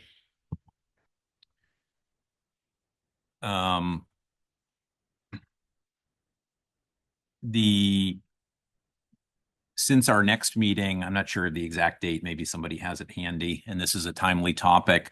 One of the actions that the committee can take per our bylaws is to form an ad hoc subcommittee at any time.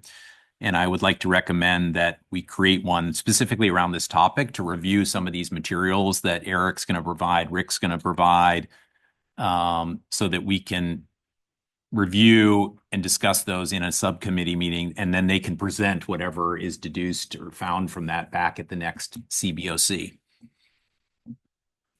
So my proposal is we create an ad hoc subcommittee specifically on agenda item 5.2 that will report back on any new information at the next meeting. And you can volunteer or not to be on the ad hoc subcommittee. I'm not going to volunteer to be on the subcommittee, but my recommendation is you actually take that subcommittee information and data, you actually ask to present it back to the board to say, listen, these are the findings that we thought were questionable. Or items you. I mean, that certainly could be a recommendation out of the subcommittee. Absolutely. Whether the board would accept the presentation, it's up to them, but yeah. You still get to speak as the public citizen as such. Yeah. Voice your concern.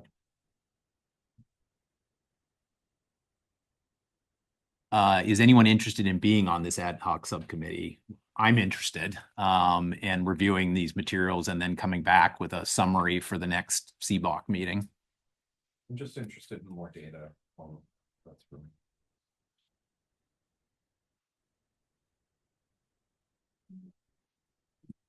Yeah, that is kind of my situation. Let me get back to you. Is that okay? Okay. Well, how about this? We can vote to approve the subcommittee. If there's no membership, then obviously it won't do anything. If you guys decide you can spend an hour or two on it once we get the materials from Eric and Rick, then we can meet. How does that sound? So I'd like to motion to form an ad hoc subcommittee on the lighting retrofit project for the research. Second? I second. All in favor? Aye. Aye. Okay. So an ad hoc subcommittee is formed. I'm happy to be on it. Let me know if you would also like to participate. I'll dialogue with Rick, and maybe you can be the conduit through which the stuff is collected, Rick. Okay. All right. With that, then let's move to 5.3. So this is a topic, once again, we talked about it already tonight. The SAGE professional services contract came up on the no bid list last time. We asked why. And so we'd like to learn more about that. And I think, Will, is this on you? Yeah, I can speak to that one. So at the start of the Measure T program, one of the first steps is putting out RFQPs for the different consultants that are going to support the program. The first two that usually go out are the architect and the program construction manager, followed by any other consultants that would apply to the program. So we put out RFQPs for CEQA consultants, your California environmental consultant, geotech consultants, topo, civil surveying consultants, and energy consultants were one of the consultant RFQPs that we put out. So we did go through a full competitive process, received qualifications and proposals from multiple energy consultants, did a full evaluation process, an interview process, and a selection process for the energy consultant that would be handling all of the Measure T bond program. And what year was this roughly? I'd say like 2017. And so Sage was selected as the district's energy consultant and has supported, multiple energy projects throughout the Measure T program. So this would be what we would believe would be the final project that consultant would be handling, similar to how our firm has handled all of the projects through the entire Measure T bond program.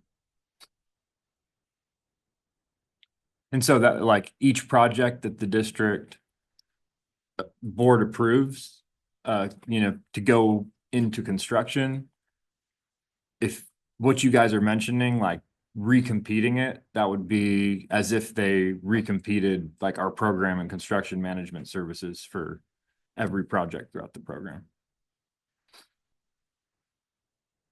My only question would be, is that energy consultant data shared with the next one for Measure S? Can you, do they get to share their data with the next bond fund? Absolutely. Okay. I mean, yeah. Who owns the The information? district owns the information. Got it. All of the reports have been shared with the district. We have them on our server, and then we also provided paper and digital copies that are in the facilities MOT vault.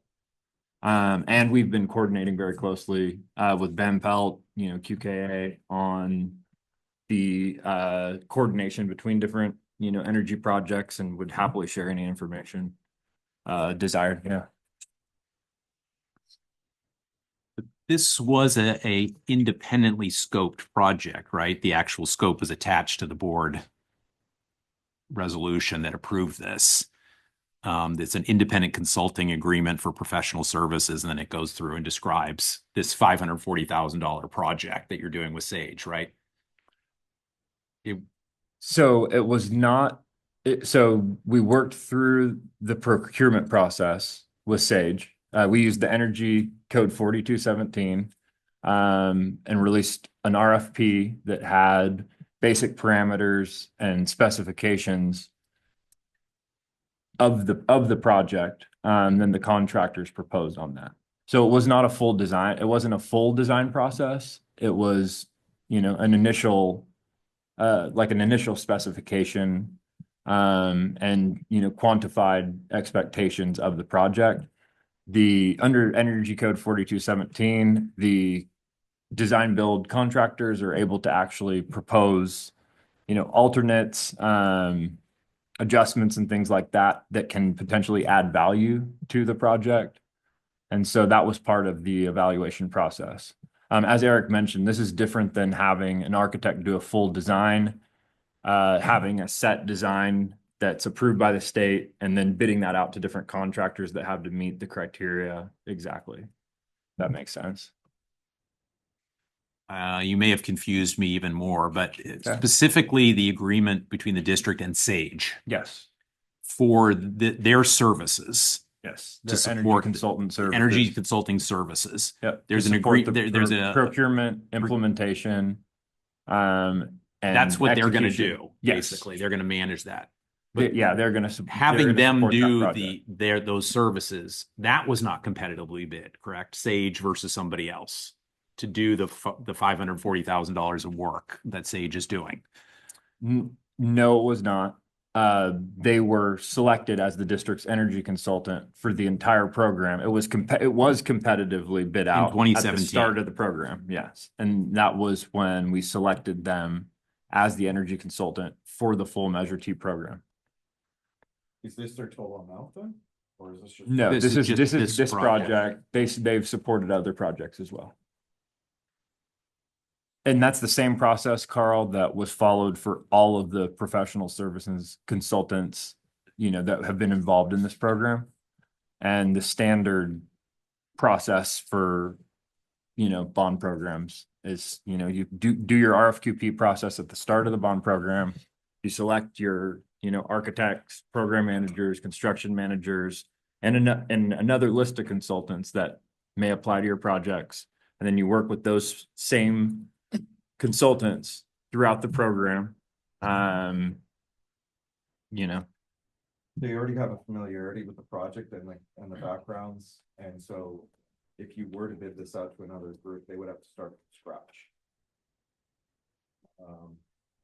Yeah, in terms of being fully engaged with PG&E, understanding, the district's energy usage, modeling all that. Yes, he is correct on that front. Sure. I mean, you could say that about any contractor that knows the ins and outs, that they would be the preferred choice because they know the ins and outs. But it doesn't mean it's the most expedient spend of taxpayer money.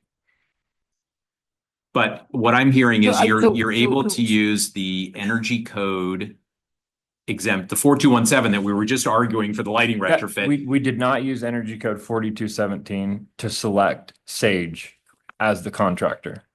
We worked with Sage to help develop the RFP that was released publicly, which allowed the design build contractor that was going to do the design and build of the solar Okay, system I'm with you.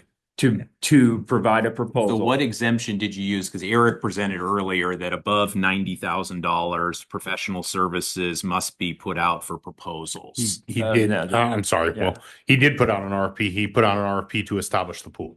That's what he's saying. Yes, In 2017. that's correct. Yes. But then come 2024 and you have this project, you went to Sage only, they said $540,000, you agreed to it. There was no competitive bidding of that. That's correct. So what- Because they had already been selected as the district's energy consultant for the entire program. They're an approved Yes. vendor. Yeah. They're on the list. They've already done the work. So this is an add-on for that project. But Or that was not one of the reasons that Eric just explained to us how you could get an exemption from bidding.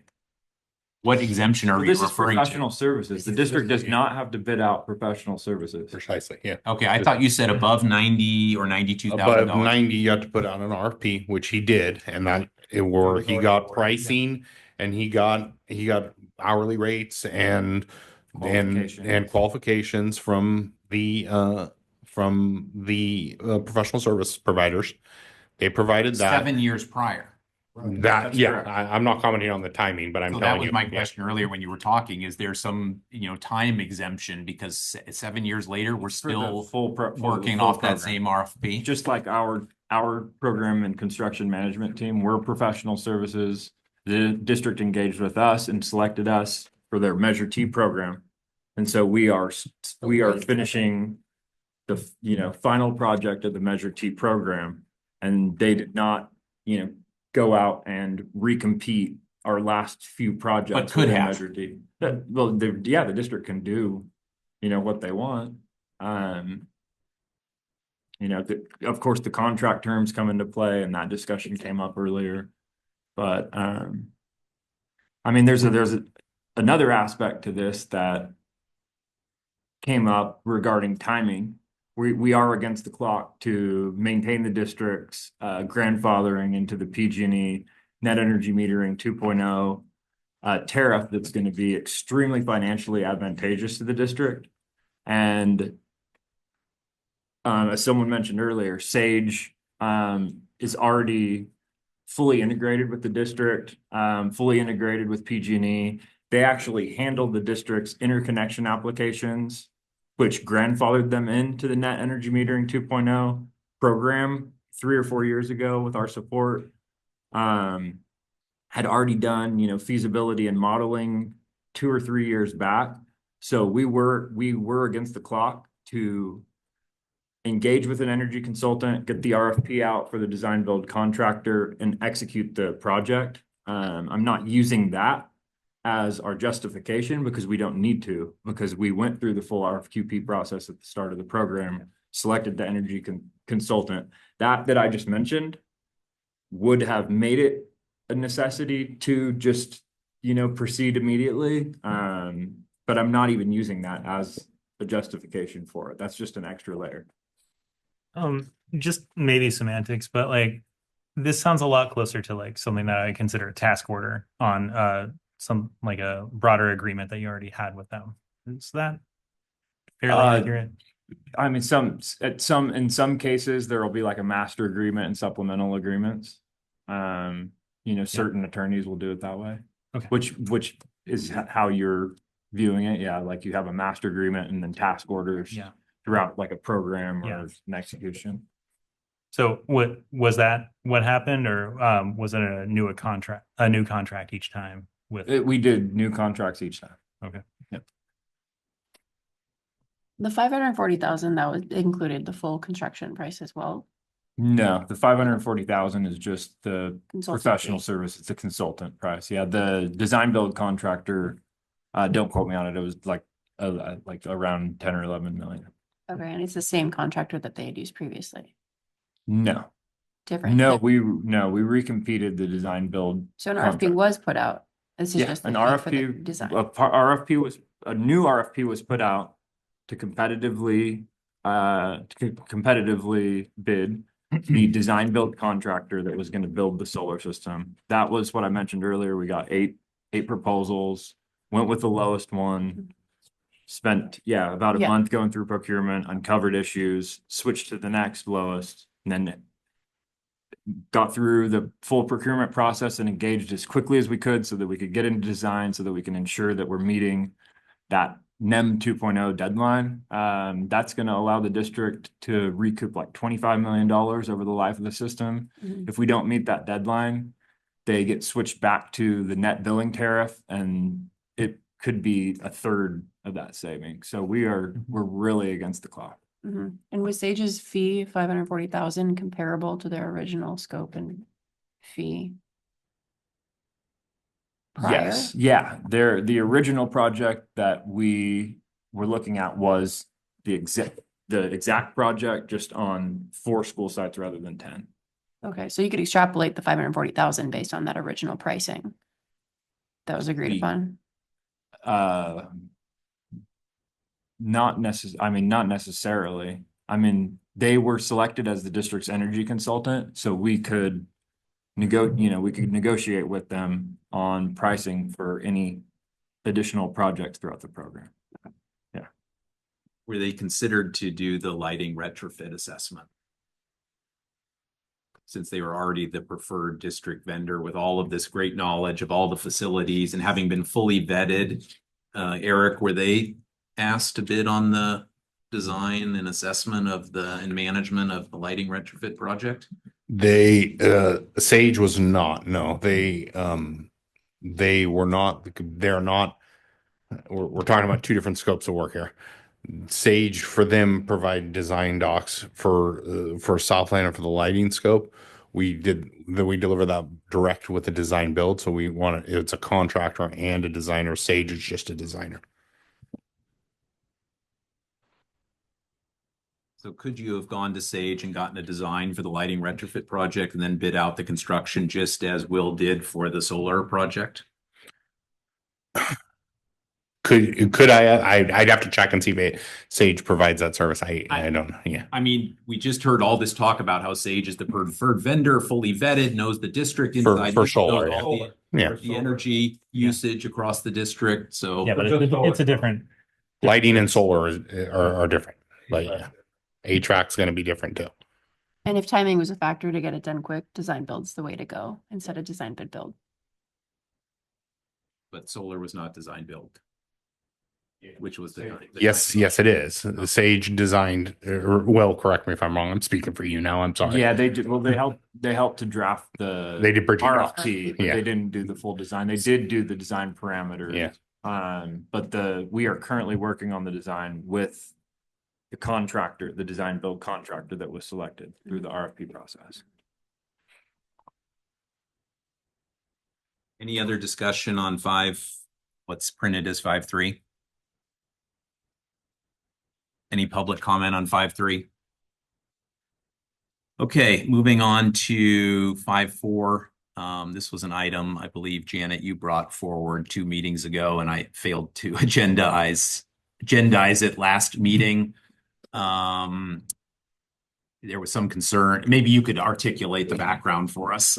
So originally, thank you for putting it on. Originally, my concern was that the report read to me that it had to do with monies being spent.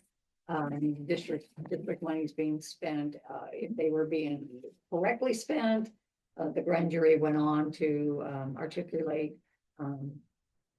all different entities and the Redwood City School District's one of the ones listed. My concern was, is this something that we need to be concerned with after having reviewed it myself again for probably the third time? I have determined that it is not within our purview.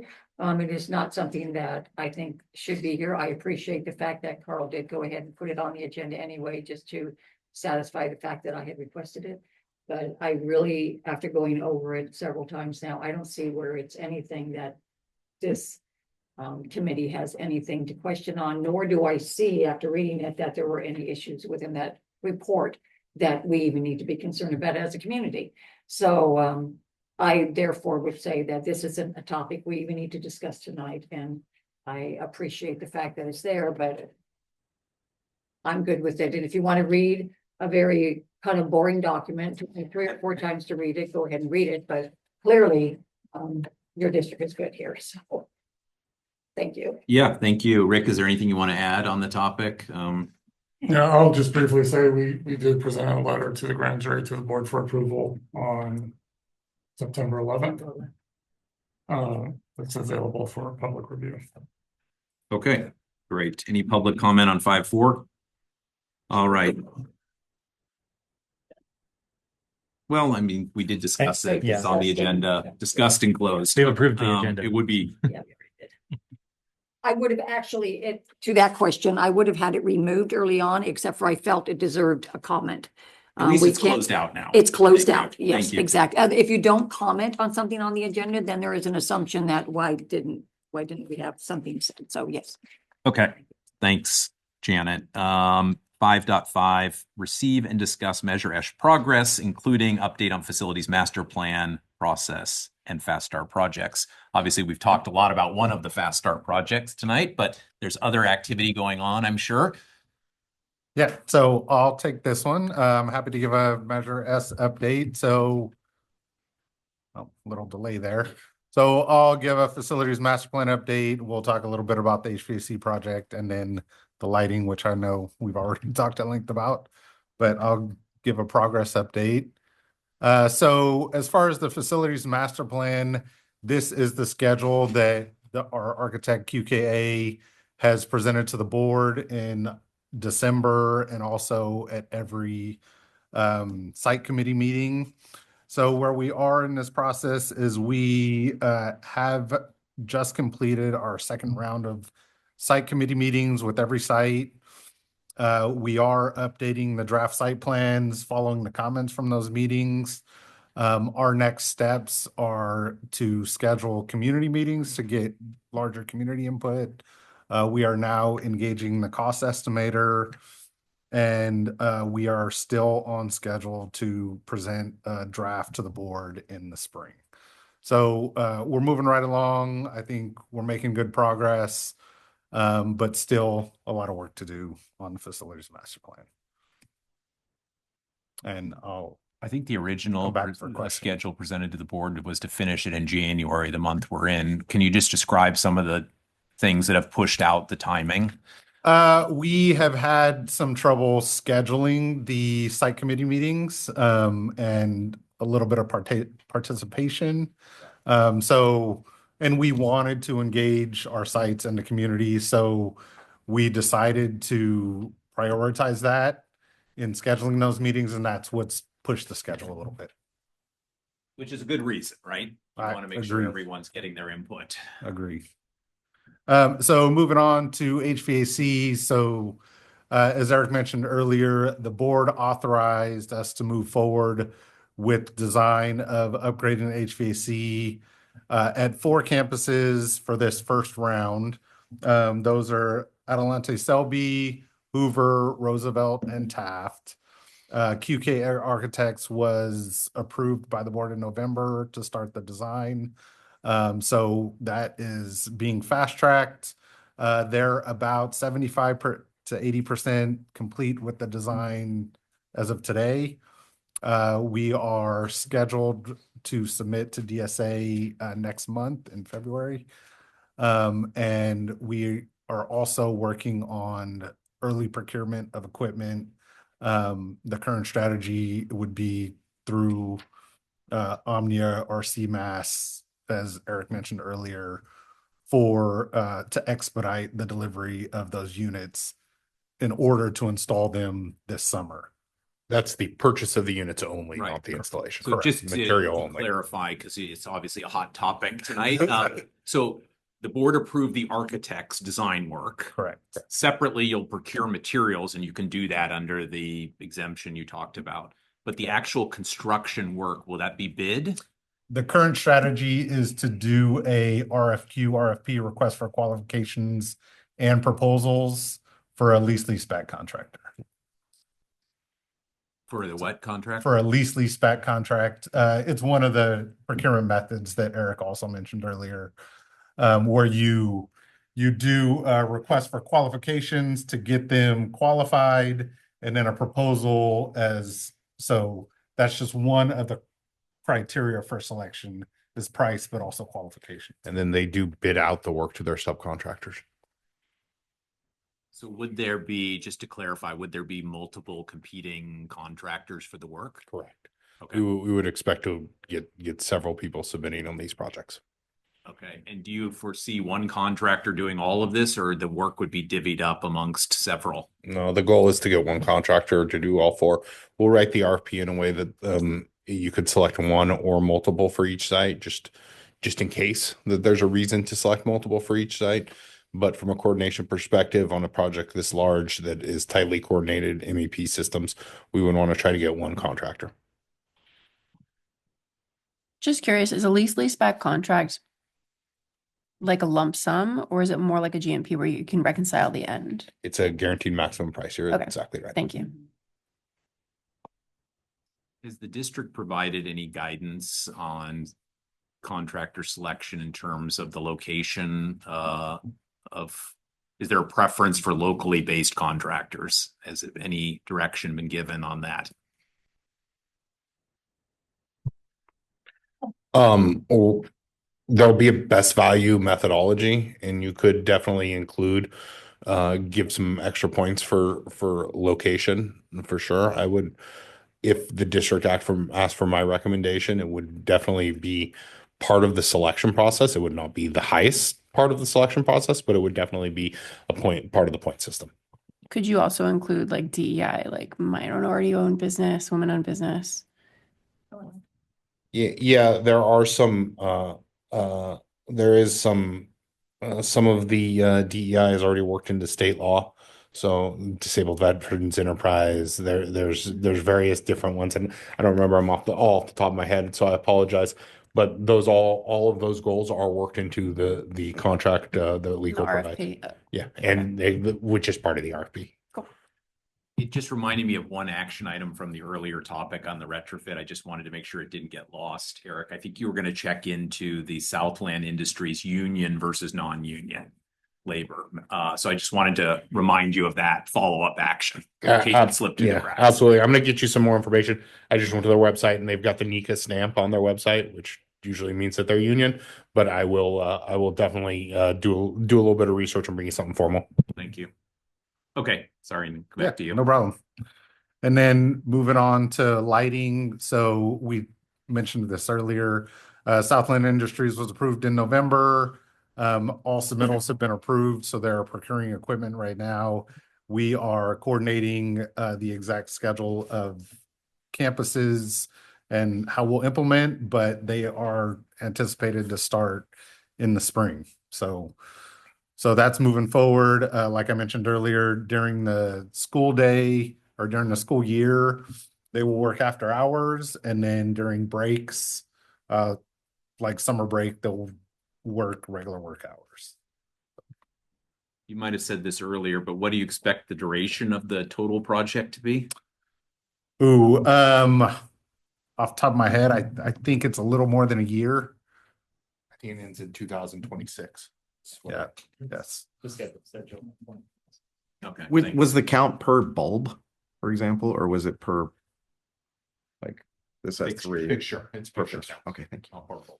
Thank you. Sorry, I didn't turn my mic on. That's Fixture count. that's okay. Thanks.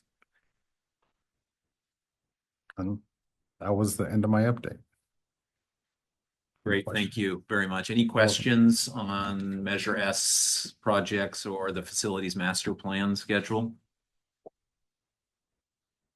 public comment? Nope. Okay. That is five, where were we? Five. Sorry, that was 5.5. 5.6 we moved earlier. Thank you, Will. We let you go early, I can see.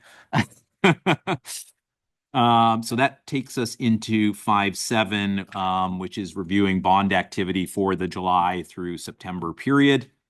And we have an attachment for 5.7.1. And does anyone have any questions on 5.7.1, the expenses for Measure S or Measure T? There were spreadsheets were provided as attachments for S and for T.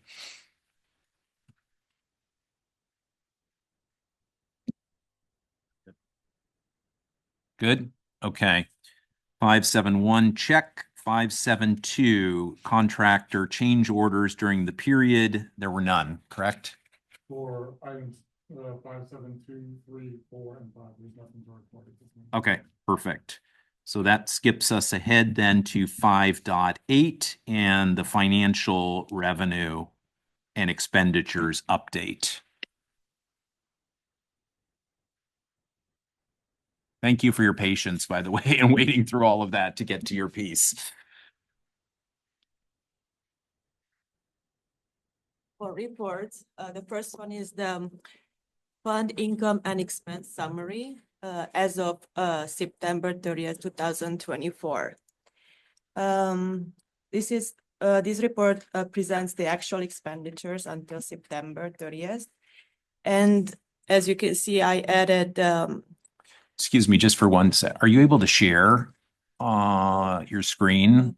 maybe I can I don't know if we've done this in the past, but I think for the people who might watch this on video later, if you could actually be sharing the document as you talk to it, that would be awesome. Thank you. So we included object code 8662 to show the fair value market adjustments for Measure T to match this spreadsheet to the financial and performance audit reports. To sum up, the actual expenditures until September 30th were 59,903 for Fund 21. And the total of all funds is for all years is 213.5 million.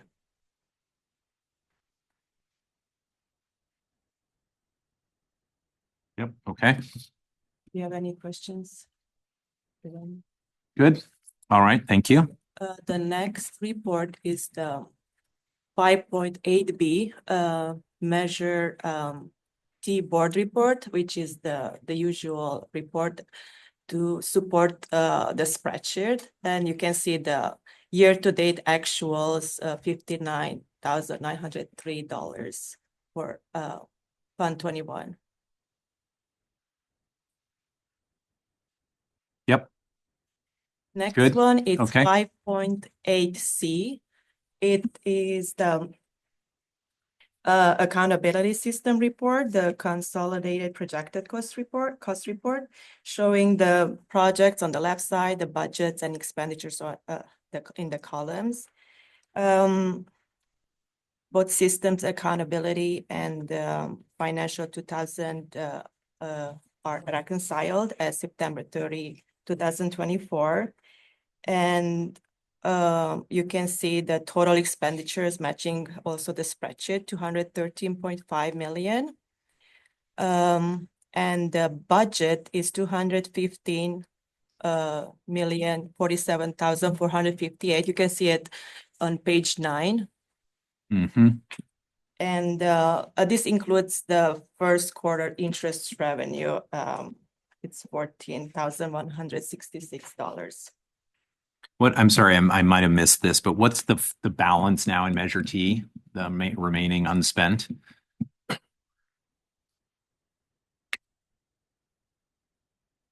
So after the calculations and it's about 737,000.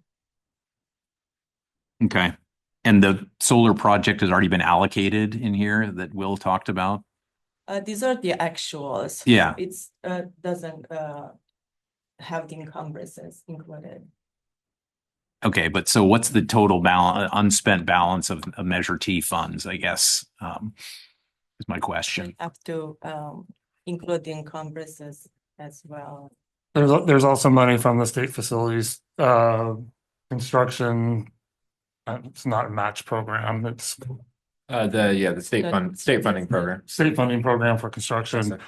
That we're holding in a different fund right now that'll be transferred in for the cost of the solar project.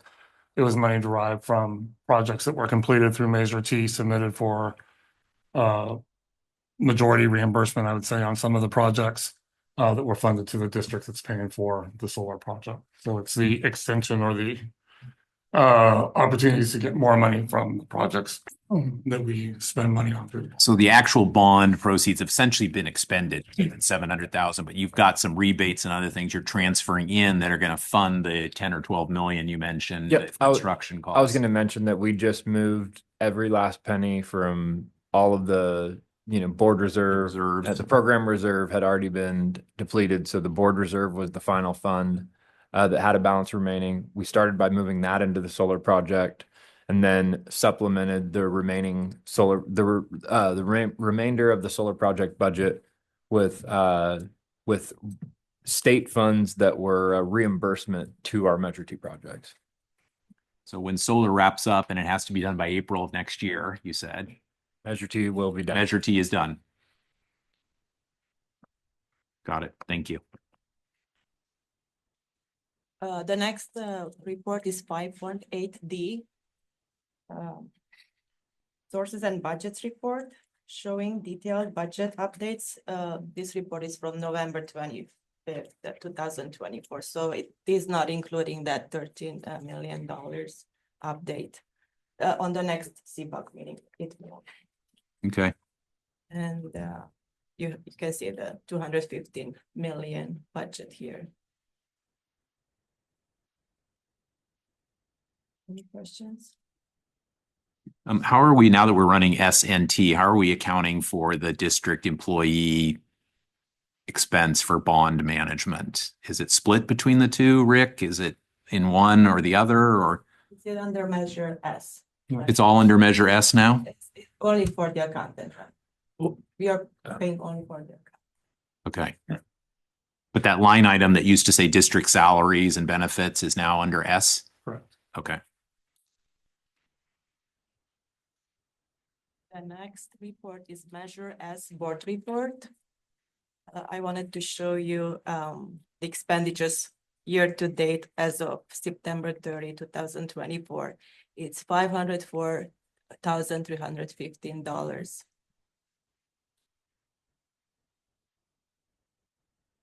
Which attachment are you on? You lost me. Sorry. Is this It's the Measure S board report 5.8E. 8E? E. Okay. Okay, so that's where the salaries and benefits is showing up now. Got it. Okay, thank you. Next one, it's the last one. This is from Keystone Solutions, the 5.8F. It's a transaction by fiscal year report showing the object codes on the left side. And then all the expenditures since 2022. The total expenditures for Measure S so far is $2.2 million.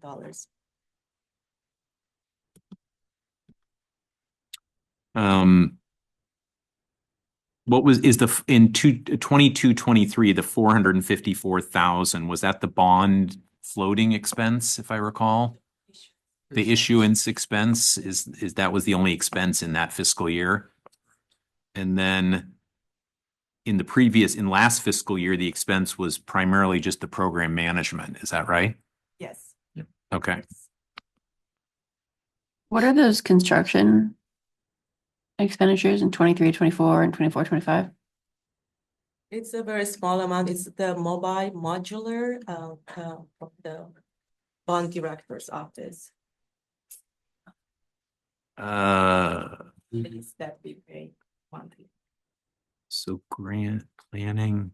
We're just trying to this is a new report we haven't seen Yes, before, yes, right? yeah. So we're trying to figure out the grand totals on the bottom, which are B, C, and then the grand total, because under C, subtotal construction, it says 1.2 million, but that's not actually the subtotal of construction, is it? Or, oh, okay, so you've put program management under construction, is that right? Because it's showing 1.2 million last year in construction, but that's This is how actually, it shows. I don't choose how to. So this is how it breaks down. I just put at the cutoff date, September 30th, and that this specific report, it will break down everything this way. okay, but the two categories you're Yes. showing here are planning and construction. And the 1.2 million, which is the big expense from last year, is listed as program management 6218. Yes. And it's under construction, not planning. And that's intentional. Yeah, in the state funding, when under the state funding categories, program and construction management falls under construction, architecture falls under planning. So Okay. that they're breaking it up on We learn something new every time. they're breaking it up based on the state funding categories. Okay. Just to be clear, there was no construction in the last fiscal year. That's the program management cost. Architects, program managements, and engineers so far. Yes, sir. Includes key analytics, the program, and the VPS. Yes, got it. Okay, thank you. Super helpful.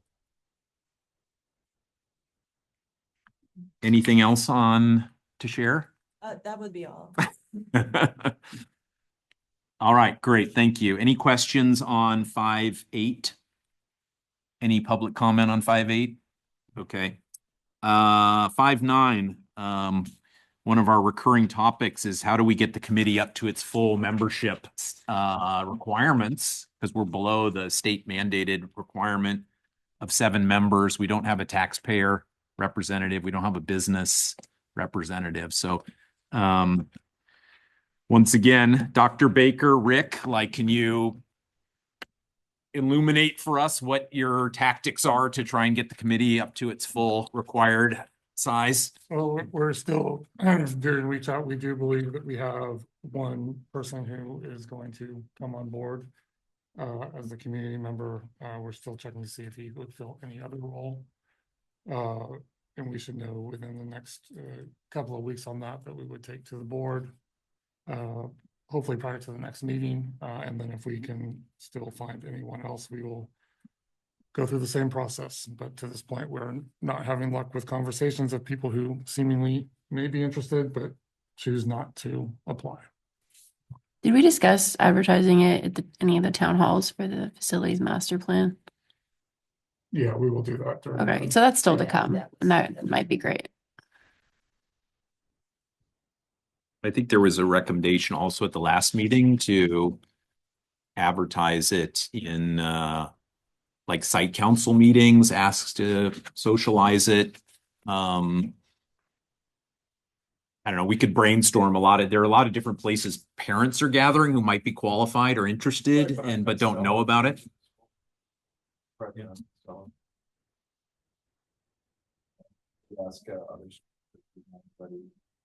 Are you And North Star, whatever, but you're North Star, so how I think that whatever the rest of us, that's good. I would Maybe we say, can find Kennedy and someone to do that. and John, I mean, you do your superintendent updates. The next one that you do that talks about bond spending, if you could put something in there saying, hey, we're looking for people to help with oversight. Yeah, I asked at the chamber because I went to. Do the mailer again. That's how you got me. The mailer was. Yeah, me too. Mailer was very Effective. charming. Made me feel like Very a rock star. And you are a rock star. My dreams, Carl. Okay. 5:10 then, future meeting dates. Olivia, can you remind me when our next date is? We have not selected a date for this calendar year. Okay. Do we want to attempt to do that now while everyone is here? So, Quarterly or? well, we do need, so our next meeting will cover the October, November, December fiscal period. So we can essentially have, as soon as the district is ready, we can have that meeting. So it could be as early as next month in February. And then the next fiscal period ends March, so we would probably meet again in April. So like the month after the end of the fiscal period is generally probably what we should be shooting for, because then Rick and team have time to report out on the previous quarter.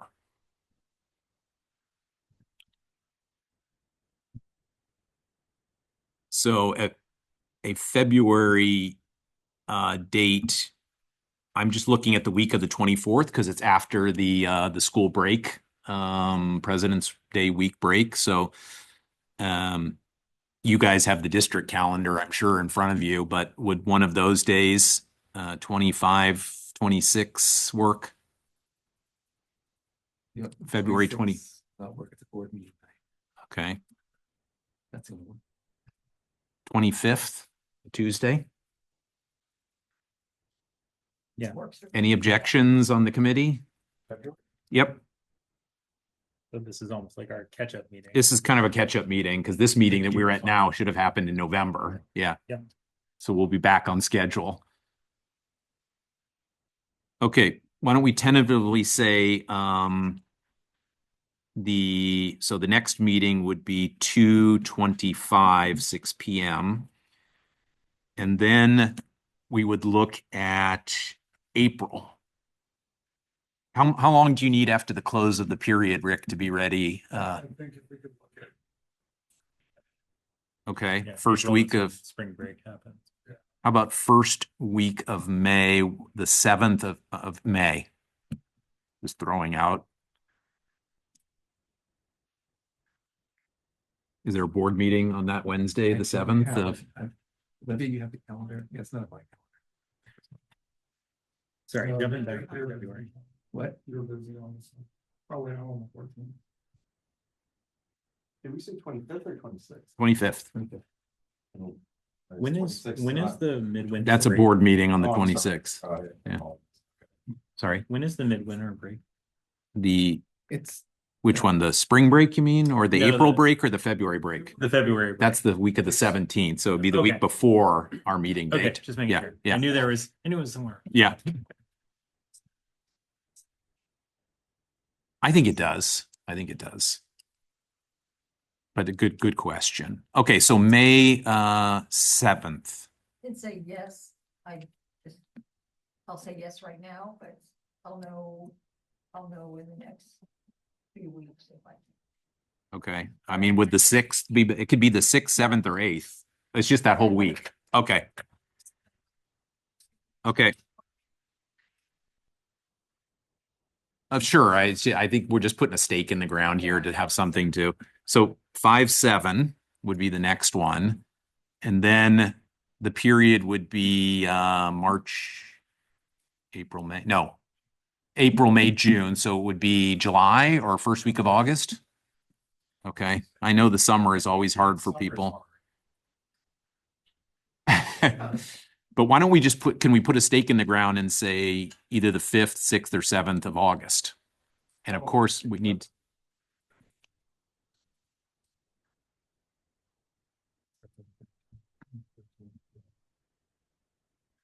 I would prefer to go before school starts. Really? I feel like everything goes kind of higher once school starts. Well, the 5th, 6th, 7th would be the week before school starts. So this, okay, let's target the 8/6. And then the final, no, wait, would that be, okay, so then we would be covering the July, August, September. So we would want a November date again, correct, Rick? To cover the first quarter. I think the meeting was originally scheduled for December 5th last time, and we had to push that. Because October 31st to the second week of November is a pretty tight Wait, runway with Thanksgiving in there as well. but isn't it September 30th that the period ends? Or, yeah, July, August, Yeah, September. So it ends September 30th. So you'd have a whole month of October and then we would meet, I'm suggesting the 5th of November. Just to put something on the,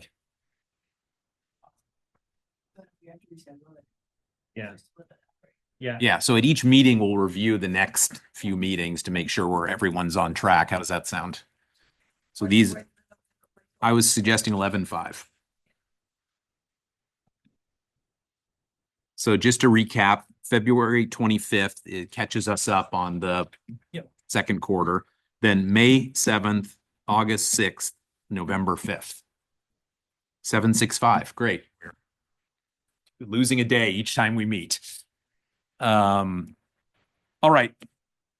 Any agenda topics? That's the second part of 510. Any agenda topics that anyone wants to add on for the next meeting besides our regularly scheduled items? Just the reports we talked about, if it's possible. Yeah. Guys, that's it. So that would be if this ad hoc subcommittee gets membership, they can process all that and come back to that next meeting with the information you've asked for. How's that sound?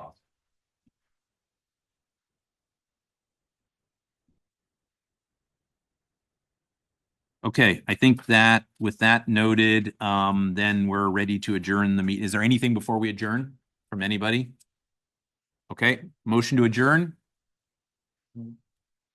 I think Jen was in first. Janet seconded. Sorry, Carl, but you can vote. All right. Aye, all in favor, aye. Okay, meeting is adjourned. Thank you, everyone.